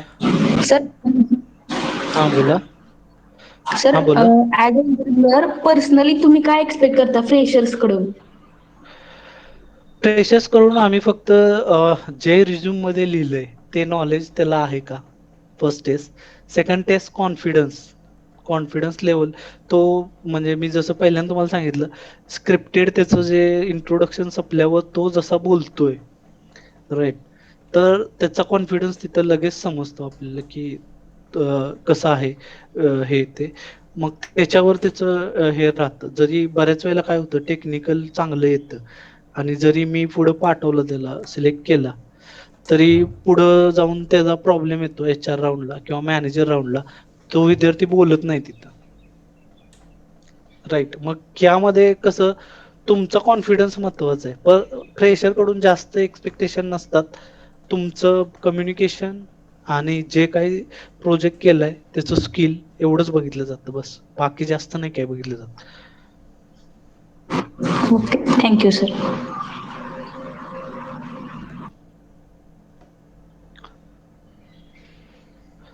अजून कोणाला काय क्वेश्चन आहे? सो ऑलरेडी खूप सारी माहिती महेश सरांनी आज आपल्याला ह्या सेशनमधून देण्याचा प्रयत्न केलेला आहे. जर तुम्ही अगदी कीन ऑब्झर्वेशन केलं असेल, जसं की आपण हा जो कोर्स आहे, जसं की हार्डवेअर नेटवर्किंग हा 2 पार्ट जो आपण पाहिला. सो हार्डवेअर नेटवर्किंग ज्या वेळेला कंप्लीट होतो, आपण नेहमी सांगितलं की हार्डवेअर आणि नेटवर्किंग हे फक्त तुमचे ह्या इंडस्ट्रीमध्ये एंट्री लेवल कोर्सेस आहेत की जे तुम्हाला पुढच्या टेक्नॉलॉजी लर्न करण्यासाठी बेसिक इंट्रोडक्टरी पार्ट आहे की जो तुम्हाला माहिती असणं गरजेचं आहे. त्यानंतरची नेक्स्ट कोर्स जसं की आपण सांगितलं की मायक्रोसॉफ्ट सर्टिफिकेशनचे कोर्सेस आहेत, MCSA किंवा MCSE कोर्स. सो जसं की त्यामध्ये आजच्या सेशनमध्ये हा कोर्स झाल्यानंतर म्हणजे आपण प्लेसमेंटच्यासाठी सुद्धा सांगितलं की जे विद्यार्थी हार्डवेअर नेटवर्किंग आणि MCSA किंवा MCSE सारखा कोर्स करतील, सो त्यांच्यासाठी खूप साऱ्या जॉब ऑपॉर्च्युनिटीज ओपन होतात वेगवेगळ्या इंडस्ट्रीमध्ये. आणि त्याच्या संदर्भात आजच्या ज्या सेशनमध्ये जसे की पर्टिक्युलर खूप साऱ्या इंट्रोडक्टरी मे बी नुसता आपण ॲज अ सिस्टीम ॲडमिनिस्ट्रेटर हा एक रोल सांगत होतो की त्यामधले इतर सब रोल जे आहेत, जसे की आजच्या सेशनमध्ये आपल्याला समजलं की सिस्टीम सेंटर मॅनेजर काय असणार आहे, विंटेल रिलेटेड एक टूल आहे ते काय असणार आहे, त्याच्या जॉब ऑपॉर्च्युनिटीज काय असणार आहेत, ॲक्टिव्ह डिरेक्टरीच्या रिलेटेड आपण पाहिलं. सो त्या रिलेटेड काय जॉब ऑपॉर्च्युनिटीज असणार आहेत, VPN रिलेटेड असणार आहेत, त्या क्लाउड ज्यामध्ये ज्यांना करिअर करायचं आहे. सो क्लाउडसाठी सुद्धा बेसिक जो कोर्स आहे, जसं की अजूर क्लाउड तरी असला पाहिजे किंवा तुम्हाला AWS जो Amazon web services related. So त्यासाठी सुद्धा तुम्हाला क्लाउडमध्ये इंटरेस्ट असेल तरी सुद्धा तुम्हाला जे पर्टिक्युलर मायक्रोसॉफ्ट सर्टिफिकेशनचे काही कोर्सेस आहेत तो एंट्री लेवल कोर्स तुमचा असणं गरजेचं आहे. SCCM सारख्या सुद्धा एक एक्स्ट्रा फॅसिलिटी तुम्हाला ह्या MCSA कोर्समधनं मिळते की जिथं लास्ट सेशनमध्ये सुद्धा SCCMचं एक इंजिनियरनं सेशन लास्ट इयरमध्ये कंडक्ट केला होता. मे बी काही जणांना आठवत असेल तर तो सेशनसाठी सुद्धा खूप साऱ्या जॉब ऑपॉर्च्युनिटी SCCMमध्ये आहेत आणि खूप मोठ्या पॅकेजेस, सॅलरी पॅकेजेस जे आहेत, जे अगदी ग्रॅज्युएशन नंतर 15-20 लाखाचे जे पॅकेजेस स्टुडंटना मिळू शकतं, तर ते सगळे ह्या कोर्सेसमधून तुम्हाला ऑपॉर्च्युनिटीज आहेत. अगदी तुम्हाला काही सरांनी सांगितलं की OS इमेज डिप्लॉयमेंटच्या रिलेटेड असेल, काही ना सिक्युरिटीमध्ये पार्ट असेल, इंटरेस्ट असेल तर ते फायरवॉलच्या रिलेटेड करिअर करू शकतात. किंवा जसं की अगदी छोटंसं टूल आहे सिक्युरिटी पॅचेस रिलेटेड सुद्धा सरांनी इन्फॉर्मेशन सांगितली की ॲक्च्युअल सिक्युरिटी पॅचेस काय असतात आणि मायक्रोसॉफ्टचे प्रत्येक वीकली तुम्हाला अशा पद्धतीचे 15 डेज नंतर जे सिक्युरिटी पॅकेजेस येतात त्याच्या रिलेटेड जॉब ऑपॉर्च्युनिटीज आहेत. इवन व्हलॅबिलिटी रिलेटेडसुद्धा तुम्हाला ऑपॉर्च्युनिटीज सांगितल्या. बऱ्याच वेळाला हा एक प्रश्न असतो की हार्डवेअर नेटवर्किंग म्हटलं की पहिला क्वेश्चन मार्क असतो आणि मुली यात बाबतीत पहिल्यांदा विचार करतात की मी ॲज अ गर्ल्स कॅन्डिडेटसुद्धा करिअर करू शकते का. सो गर्ल कॅन्डिडेटसाठी सुद्धा सरांनी याच्या रिलेटेड 2-4 जॉब ऑपॉर्च्युनिटीज म्हणजे खूप साऱ्या इंडस्ट्रीमध्ये आज गर्ल्स वर्क करतात याच रिलेटेड. सो प्रोजेक्ट मॅनेजमेंट रिलेटेडसुद्धा सरांनी काही इन्फॉर्मेशन शेअर केली. खूप सारे सब कॅटेगरी तुम्ही ऑब्झर्व केलं असेल. मी सांगितलं की हा सेशन जो होता की सेशन सुरू होण्यापूर्वी मला काही जणांचा असाही मेसेज आला होता की सर आमचा आज कॉलेजचा दुसरा एक तास आहे. काही जणांनी सांगितलं आम्हाला की एखादा आम्हाला काहीतरी एन्व्हायरमेंटचा प्रोजेक्ट सबमिट करायला कॉलेजमध्ये यायचं आहे. सो जर गांभीर्यानं विचार केला असेल, ज्यांनी गांभीर्याने हा सेशन आज जॉईन केला, सो सरांनी जसं की अगदी कालच्या दिवसभरात आमचा 12 नंतर हा विषय झाला की सर तुम्ही आमच्या स्टुडंटसाठी गायडन्स घेता का. तर सर म्हटले गायडन्स घ्यायला काहीच प्रॉब्लेम नाही, पण मला वेळ द्या, एक 8-10 दिवसाचा वेळ द्या, मला माझा जॉब प्लस ह्यासाठी काहीतरी प्रिपरेशन करावं लागेल, काही PPT प्रिपरेशन करावं लागेल. सरांना मी एक रिक्वेस्ट केली होती की सर PPT वगैरे राहू द्यात, फक्त पहिला पार्ट काय की तुमचं सेशन होऊ द्यात, त्या सेशनमधून हे काय ऑपॉर्च्युनिटीज आहेत ते विद्यार्थ्यांना समजू द्यात. प्लस काही इंटरव्ह्यू आता काही ग्रॅज्युएशनचे स्टुडंट आहेत, 3rd इयरचे स्टुडंट आहेत की जे आता विथिन 6 मंथ्समध्ये किंवा येणाऱ्या 1-2 महिन्यात एक्झाम झाल्यानंतर ते प्लेस आउट होणार आहेत. सो त्यांचा रिझ्यूम काय असला पाहिजे आणि त्यांनी इंडस्ट्रीमध्ये कशा पद्धतीने टार्गेट केलं पाहिजे, कसं अप्रोच झालं पाहिजे, तर त्याच्या रिलेटेड तुम्ही सेशन कंडक्ट करा. महेश सरांनी ठीक आहे काय हरकत नाही, उद्याच्या दिवशीसुद्धा मी सेशन घेऊ शकतो, फक्त 10 o'clock आपण 12 वाजेपर्यंत सेशन कंडक्ट करू की जेणेकरून मला 1 वाजता on duty online session online त्यांचं वर्किंग सुरू होतं. So before that timing I am ready to conduct the session. अशा पद्धतीचं ताबडतोब होकार दिला. म्हणजे त्यासाठी त्यांनी कोणतंही एक्स्ट्रा वेळ नाही मागितली आणि लगेच आजच्या दिवसामध्ये हा सेशन आणि त्यामध्ये खूप डिटेलमध्ये इन्फॉर्मेशन शेअर केली. त्यामध्ये बऱ्याच वेळा मी असं सरांच्या बोलण्यातनं ऐकलं की blogs related IT blogs related त्यांनी फार छोटी कन्सेप्ट आहे परंतु फार मोठी, ज्यातनं नॉलेज विद्यार्थ्यांनी आउट ऑफ वे जाऊन थोडंसं नॉलेज कशा पद्धतीनं, जसं की कॉलेजमध्ये ऑनलाईन सेशन थ्रू तुमचं सेशन चालू आहे. लास्ट 1.5 वर्षामध्ये तुम्ही ह्या कोविडच्या प्रादुर्भावामुळे तुम्ही ऑनलाईन सेशनमधून जे काय लर्निंग चालू आहे, मे बी काही वेळेला प्रॅक्टिकली तुम्ही स्ट्रॉंग नसाल ह्या मोमेंटला, पण येणाऱ्या काळामध्ये तुम्हाला त्या बाबतीत प्रॅक्टिकली स्ट्रॉंग होणं पण गरजेचं आहे. त्यासाठी ब्लॉग रिलेटेड त्यांनी इन्फॉर्मेशन शेअर केली. त्याचबरोबर त्यांनी यूट्यूबसारख्या साईटवरती जाऊन काही नवीन टेक्नॉलॉजी शिकण्यासाठी गायडन्स दिला. सोशल मीडियाचा फार गांभीर्याने विचार सांगितला की सोशल मीडियामध्ये बऱ्याच वेळेला विद्यार्थी खूप इन्व्हॉल्व आहे.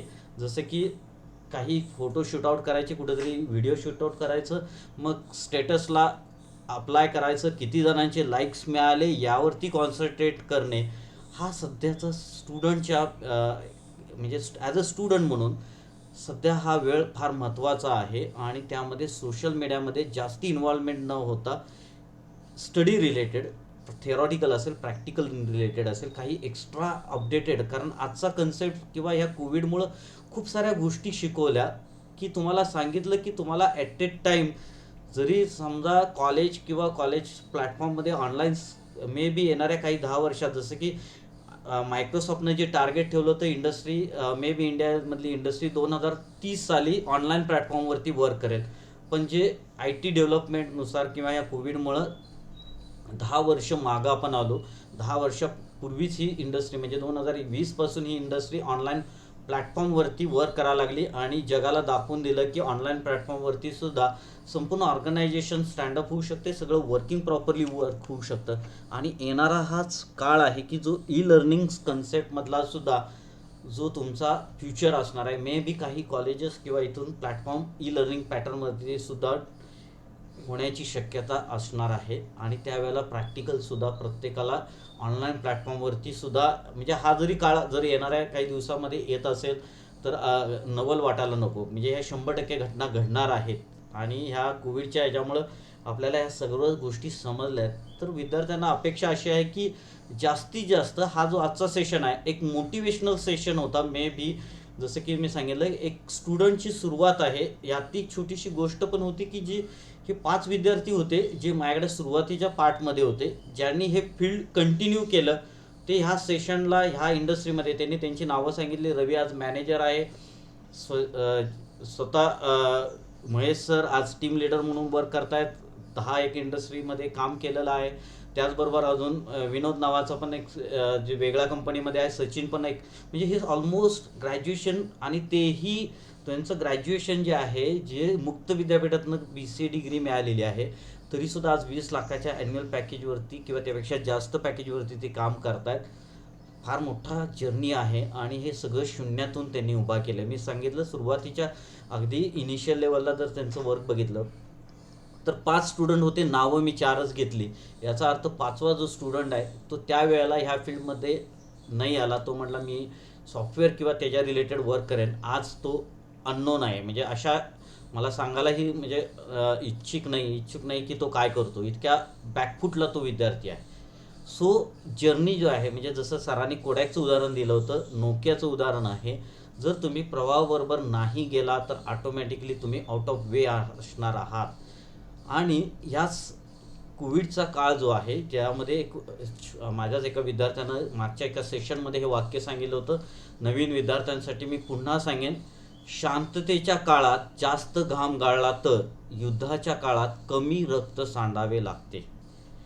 शांततेच्या काळात जास्त घाम गाळला तर युद्धाच्या काळात कमी रक्त सांडावे लागते. याचा अर्थ असा आहे की आज जो काळ आहे, जो कठीण काळ आहे, कोविडमुळे आपण सर्वजण घरी आहोत, वर्क फ्रॉम होम आहात, वर्क फ्रॉम लर्निंग तुमचं वर्क फ्रॉम होम आहे. पण ह्या काळात जास्तीत जास्त तुम्ही लर्निंग करणं गरजेचं आहे. एक 6 महिने वर्षभरच तुम्हाला जास्ती एफर्ट्स घ्यायला लागतील. काही जे तुमच्या बाहेर आता जे तुम्हाला थोडंसं डिस्टर्बन्स जो पार्ट आहे तो थोडासा अवॉइड करून फोकस करा. सातत्य ठेवा. सातत्य इन द सेन्स जसं की आजच्या सेशनमध्ये खूप जणांना वाटलं की असे वाटले असेल की आज आता इथनं पुढं आपण हे करायचं, ते करायचं, हे लर्निंग करायचं. मात्र हे होतं फक्त 8 दिवस, 10 दिवस, 15 दिवस. सो यासाठी सरांनी एक सांगितलं की सतत तुमचं मोटिवेशनल सुद्धा सक्सेस स्टोरीज तुम्ही रीड केल्या पाहिजेत, त्याच्या रिलेटेड मूवीज पाहिल्या पाहिजेत, काही एक्सपर्ट मोटिवेशनल स्पीकरचे लेक्चर्स ऐकले पाहिजेत. पण त्याच वेळेला फेल्युअरचे सुद्धा स्टोरीज ऐकल्या पाहिजेत, त्यामधनं लर्न पण केलं पाहिजे. ह्या सगळ्या गोष्टी झाल्या पाहिजेत. म्हणून सोशल मीडियाचा वापर करायचा आहे, परंतु तो कशाशी रिलेटेड करायचा तर आपल्या लर्निंग पार्टसाठी करायचा आहे. जिथं आपण चुकत आहोत, जिथं चुकणार आहोत, त्या सगळ्या गोष्टी सक्सेस स्टोरीमधून तुम्हाला मिळणार आहेत. मोटिवेशनल कंटिन्युएशनमध्ये पाहिजे, फेल्युअरमध्ये सुद्धा स्टोरीज ऐकल्या पाहिजेत, रीड केल्या पाहिजेत, वाचल्या पाहिजेत, बघितल्या पाहिजेत, त्यातून काहीतरी बोध घेतला पाहिजे. आणि हे सातत्य मात्र कंटिन्युएशनमध्ये ठेवलं पाहिजे. सतत म्हणजे आज वाटलं एवढं मोटिवेशनल वाटलं असेल, 100% वाटलं असेल विद्यार्थ्यांना, कारण महेश सरांनी फार अमूल्य मार्गदर्शन केलं. नुसतं MCSA कोर्समधनं किती ऑपॉर्च्युनिटीज होतात. तुम्ही जर लिहिले असतील, कोणाने विद्यार्थ्यांना जर लिहिले असतील तर तुमच्या लक्षात आलं असेल 15-20 वेगवेगळ्या सब कॅटेगरीमध्ये सरांनी डिस्क्रिप्शन सांगितलं, वेगवेगळ्या ऑपॉर्च्युनिटी सांगितल्या. नुसतं ॲक्टिव्ह डिरेक्टरीमध्ये प्रोफेशन वेगळं आहे किंवा तुम्हाला SCCM एक वेगळं पोस्ट तयार होतं. म्हणजे अशा खूप साऱ्या इंडस्ट्री, म्हणजे फायरवॉल असेल किंवा ह्या सगळ्या इंडस्ट्रीमधल्या छोट्या छोट्या ज्या आहेत, ज्या इंडस्ट्री ह्या MCSA कोर्समधनं स्टार्टअप होत आहेत.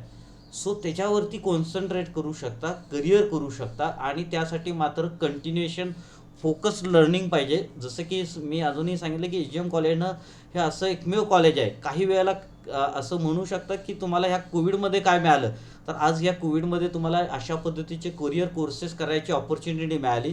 ह्याच कोविडनं आज महेश सरांसारखं एक लेक्चर ऑनलाईन प्लॅटफॉर्मवरती तुम्हाला ऐकायला मिळालं. मात्र याचा गांभीर्यानं विचार करा. नेक्स्टमध्ये हे कंटिन्युएशनमध्ये आणा. नुसतं एका दिवसापुरती, एका सेशन तासासाठी नको.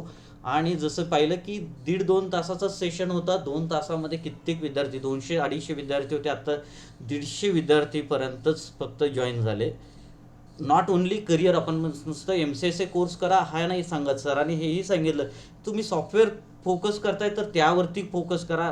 तुम्ही BCom IT commerce background tally असेल त्यावरती फोकस करा, मात्र तो जे काय करणार आहात त्यामध्ये सर्वोत्तम मिळवलं पाहिजे. नॉलेज ओरिएंटेड असला पाहिजे की तिथं तुम्हाला कुठेही ब्लेम नाही आला पाहिजे की तुमचं नॉलेज नाही म्हणून तुम्ही रिजेक्ट होत आहे, अशा पद्धतीचं मात्र नाही व्हायला पाहिजे. सर्वोत्तम तुम्ही त्यामधून नॉलेज मिळवलं पाहिजे. हा 6 महिने 1 वर्षाचाच पिरियड आहे की ज्यामध्ये तुम्ही अचिव्हमेंट केली पाहिजे. So very very thank you from all my staff members like जसं की HOD सर, कदम सरांनी हा प्रोग्राम ऑर्गनाईज केला, त्यांचे आभारी आहे. त्याच पद्धतीचे माझे माननीय प्राचार्य डॉक्टर राजमाने सर, ज्यांनी आजपर्यंत नेहमीच अशा पद्धतीचे कार्यक्रम घेण्यासाठी आम्हाला उद्युक्त केलं.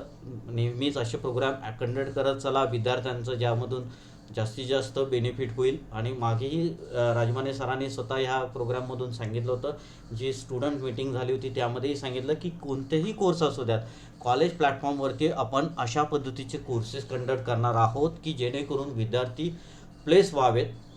फक्त गांभीर्याने हे आजचं सेशन मी यासाठी पुन्हा एकदा सांगेन की खूप सारी ऑपॉर्च्युनिटीज आहेत आणि यासाठी तुम्ही तयार असलं पाहिजे, सिरियसली विचार केला पाहिजे. सो याचबरोबर एक गुगल फॉर्मचं मी लिंक शेअर केलेली आहे, मीटिंग ID मध्ये तुमच्या या चॅटबॉक्समध्ये सुद्धा शेअर केलेली आहे. सो हा गुगल फॉर्म जो आहे, जो कॉलेजच्या वतीनं देत आहे, जो यामध्ये आजचा सेशन तुम्हाला कसा वाटला आणि याचबरोबर अजून काही तुमचे सजेशन असतील तर तेही मिळावेत. महेश सरांना अजून मी एक रिक्वेस्ट करेन, जसे की तुम्ही ॲटॉससारख्या कंपनीमध्ये जॉब करत आहात, आमच्या महाविद्यालयामध्ये असे हे कोर्सेस स्टार्टअप आहेत. इथून पुढच्या काळामध्ये तुमची आम्हाला सतत मदत लागेल. दरवर्षी काही नवीन नवीन विद्यार्थी येत राहतील. अशा पद्धतीचं आता मी म्हणजे अजून रिक्वेस्ट करेन की अजून काही प्रिपरेशन करा, काही टेक्नॉलॉजी रिलेटेड, अजून काही टेक्नॉलॉजी रिलेटेड. आज आपण मोटिवेशनल थोडंसं लेक्चर दिलं, काही टेक्नॉलॉजी रिलेटेड अजून थोडंसं प्रिपरेशन करून थोडा वेळ घ्या आणि अजून एक नेक्स्ट सेशनसुद्धा कंडक्ट करावं. आणि अजून एक अशी रिक्वेस्ट आहे की आमचे काही विद्यार्थी आहेत जे 3rd इयरमध्ये आता आहेत, खूप नॉलेज ओरिएंटेड आहेत, गॅरंटेड आहे की ते विद्यार्थी चांगल्या पद्धतीचं तुमच्या ऑर्गनायझेशनमध्ये इंटरव्ह्यू देऊ शकतील, त्यांचं नॉलेज त्या पद्धतीचं आहे. सो मे बी EGM कॉलेजमध्ये अशा पद्धतीचं HR टीमबरोबर थोडंसं कोऑर्डिनेशन करून काही कॅम्पस इंटरव्ह्यू काही कंडक्ट करता आले तर कॉलेजला फार आनंद होईल या अशा पद्धतीचे कॅम्पस इंटरव्ह्यू करण्याबरोबर. सो किंवा तुमच्या फील्डमध्ये 10-15 वर्षाचा एक्सपिरियन्स आहे, काही तुमचे अदर कंपनीमध्ये तुम्ही जॉब केलेले किंवा खूप साऱ्या ऑपॉर्च्युनिटीज तुम्हाला माहिती असतील, कुठल्या कुठल्या ऑर्गनायझेशनमध्ये काही विद्यार्थी किंवा जॉब रिक्रुटमेंट असेल तर ते प्लीज आम्हाला इन्फॉर्म करा. त्या रिलेटेड कॉलेजच्या प्लॅटफॉर्ममधून आपण त्यांच्याशी कम्युनिकेशन करू. आणि हा सर्व आपल्या ग्रामीण भागातल्या विद्यार्थ्यांसाठी, तुम्ही मगाशी बोलला की ग्रामीण भागातल्या विद्यार्थ्यांना ऑलरेडी तुम्ही प्लेस करतच आहात. फक्त आता आम्ही अशी विनंती करेन की HM कॉलेजमधल्या ह्या सर्वच विद्यार्थ्यांना त्याचा बेनिफिट व्हावा. So Mahesh sir please.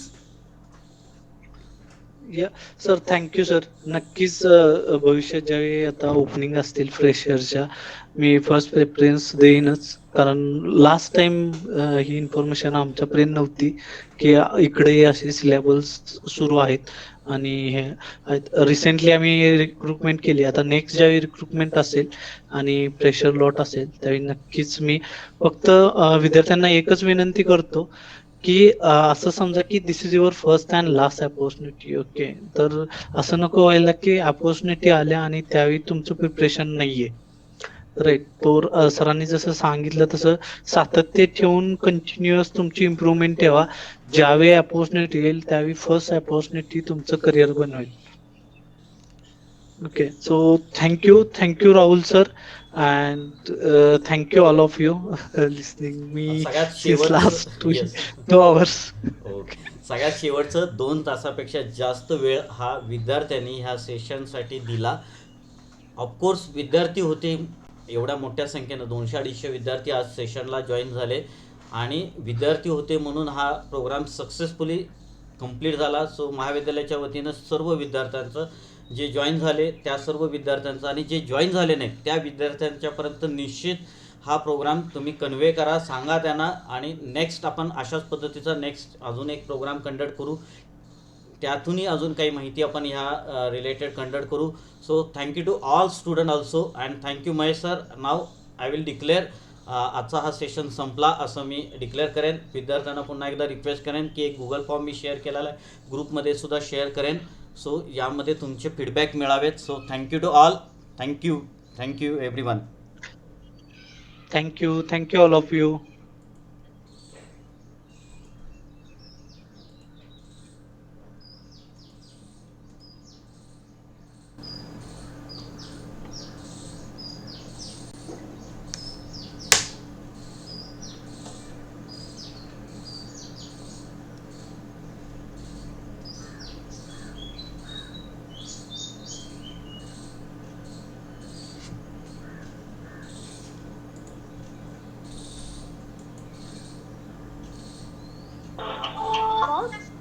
Hello hello.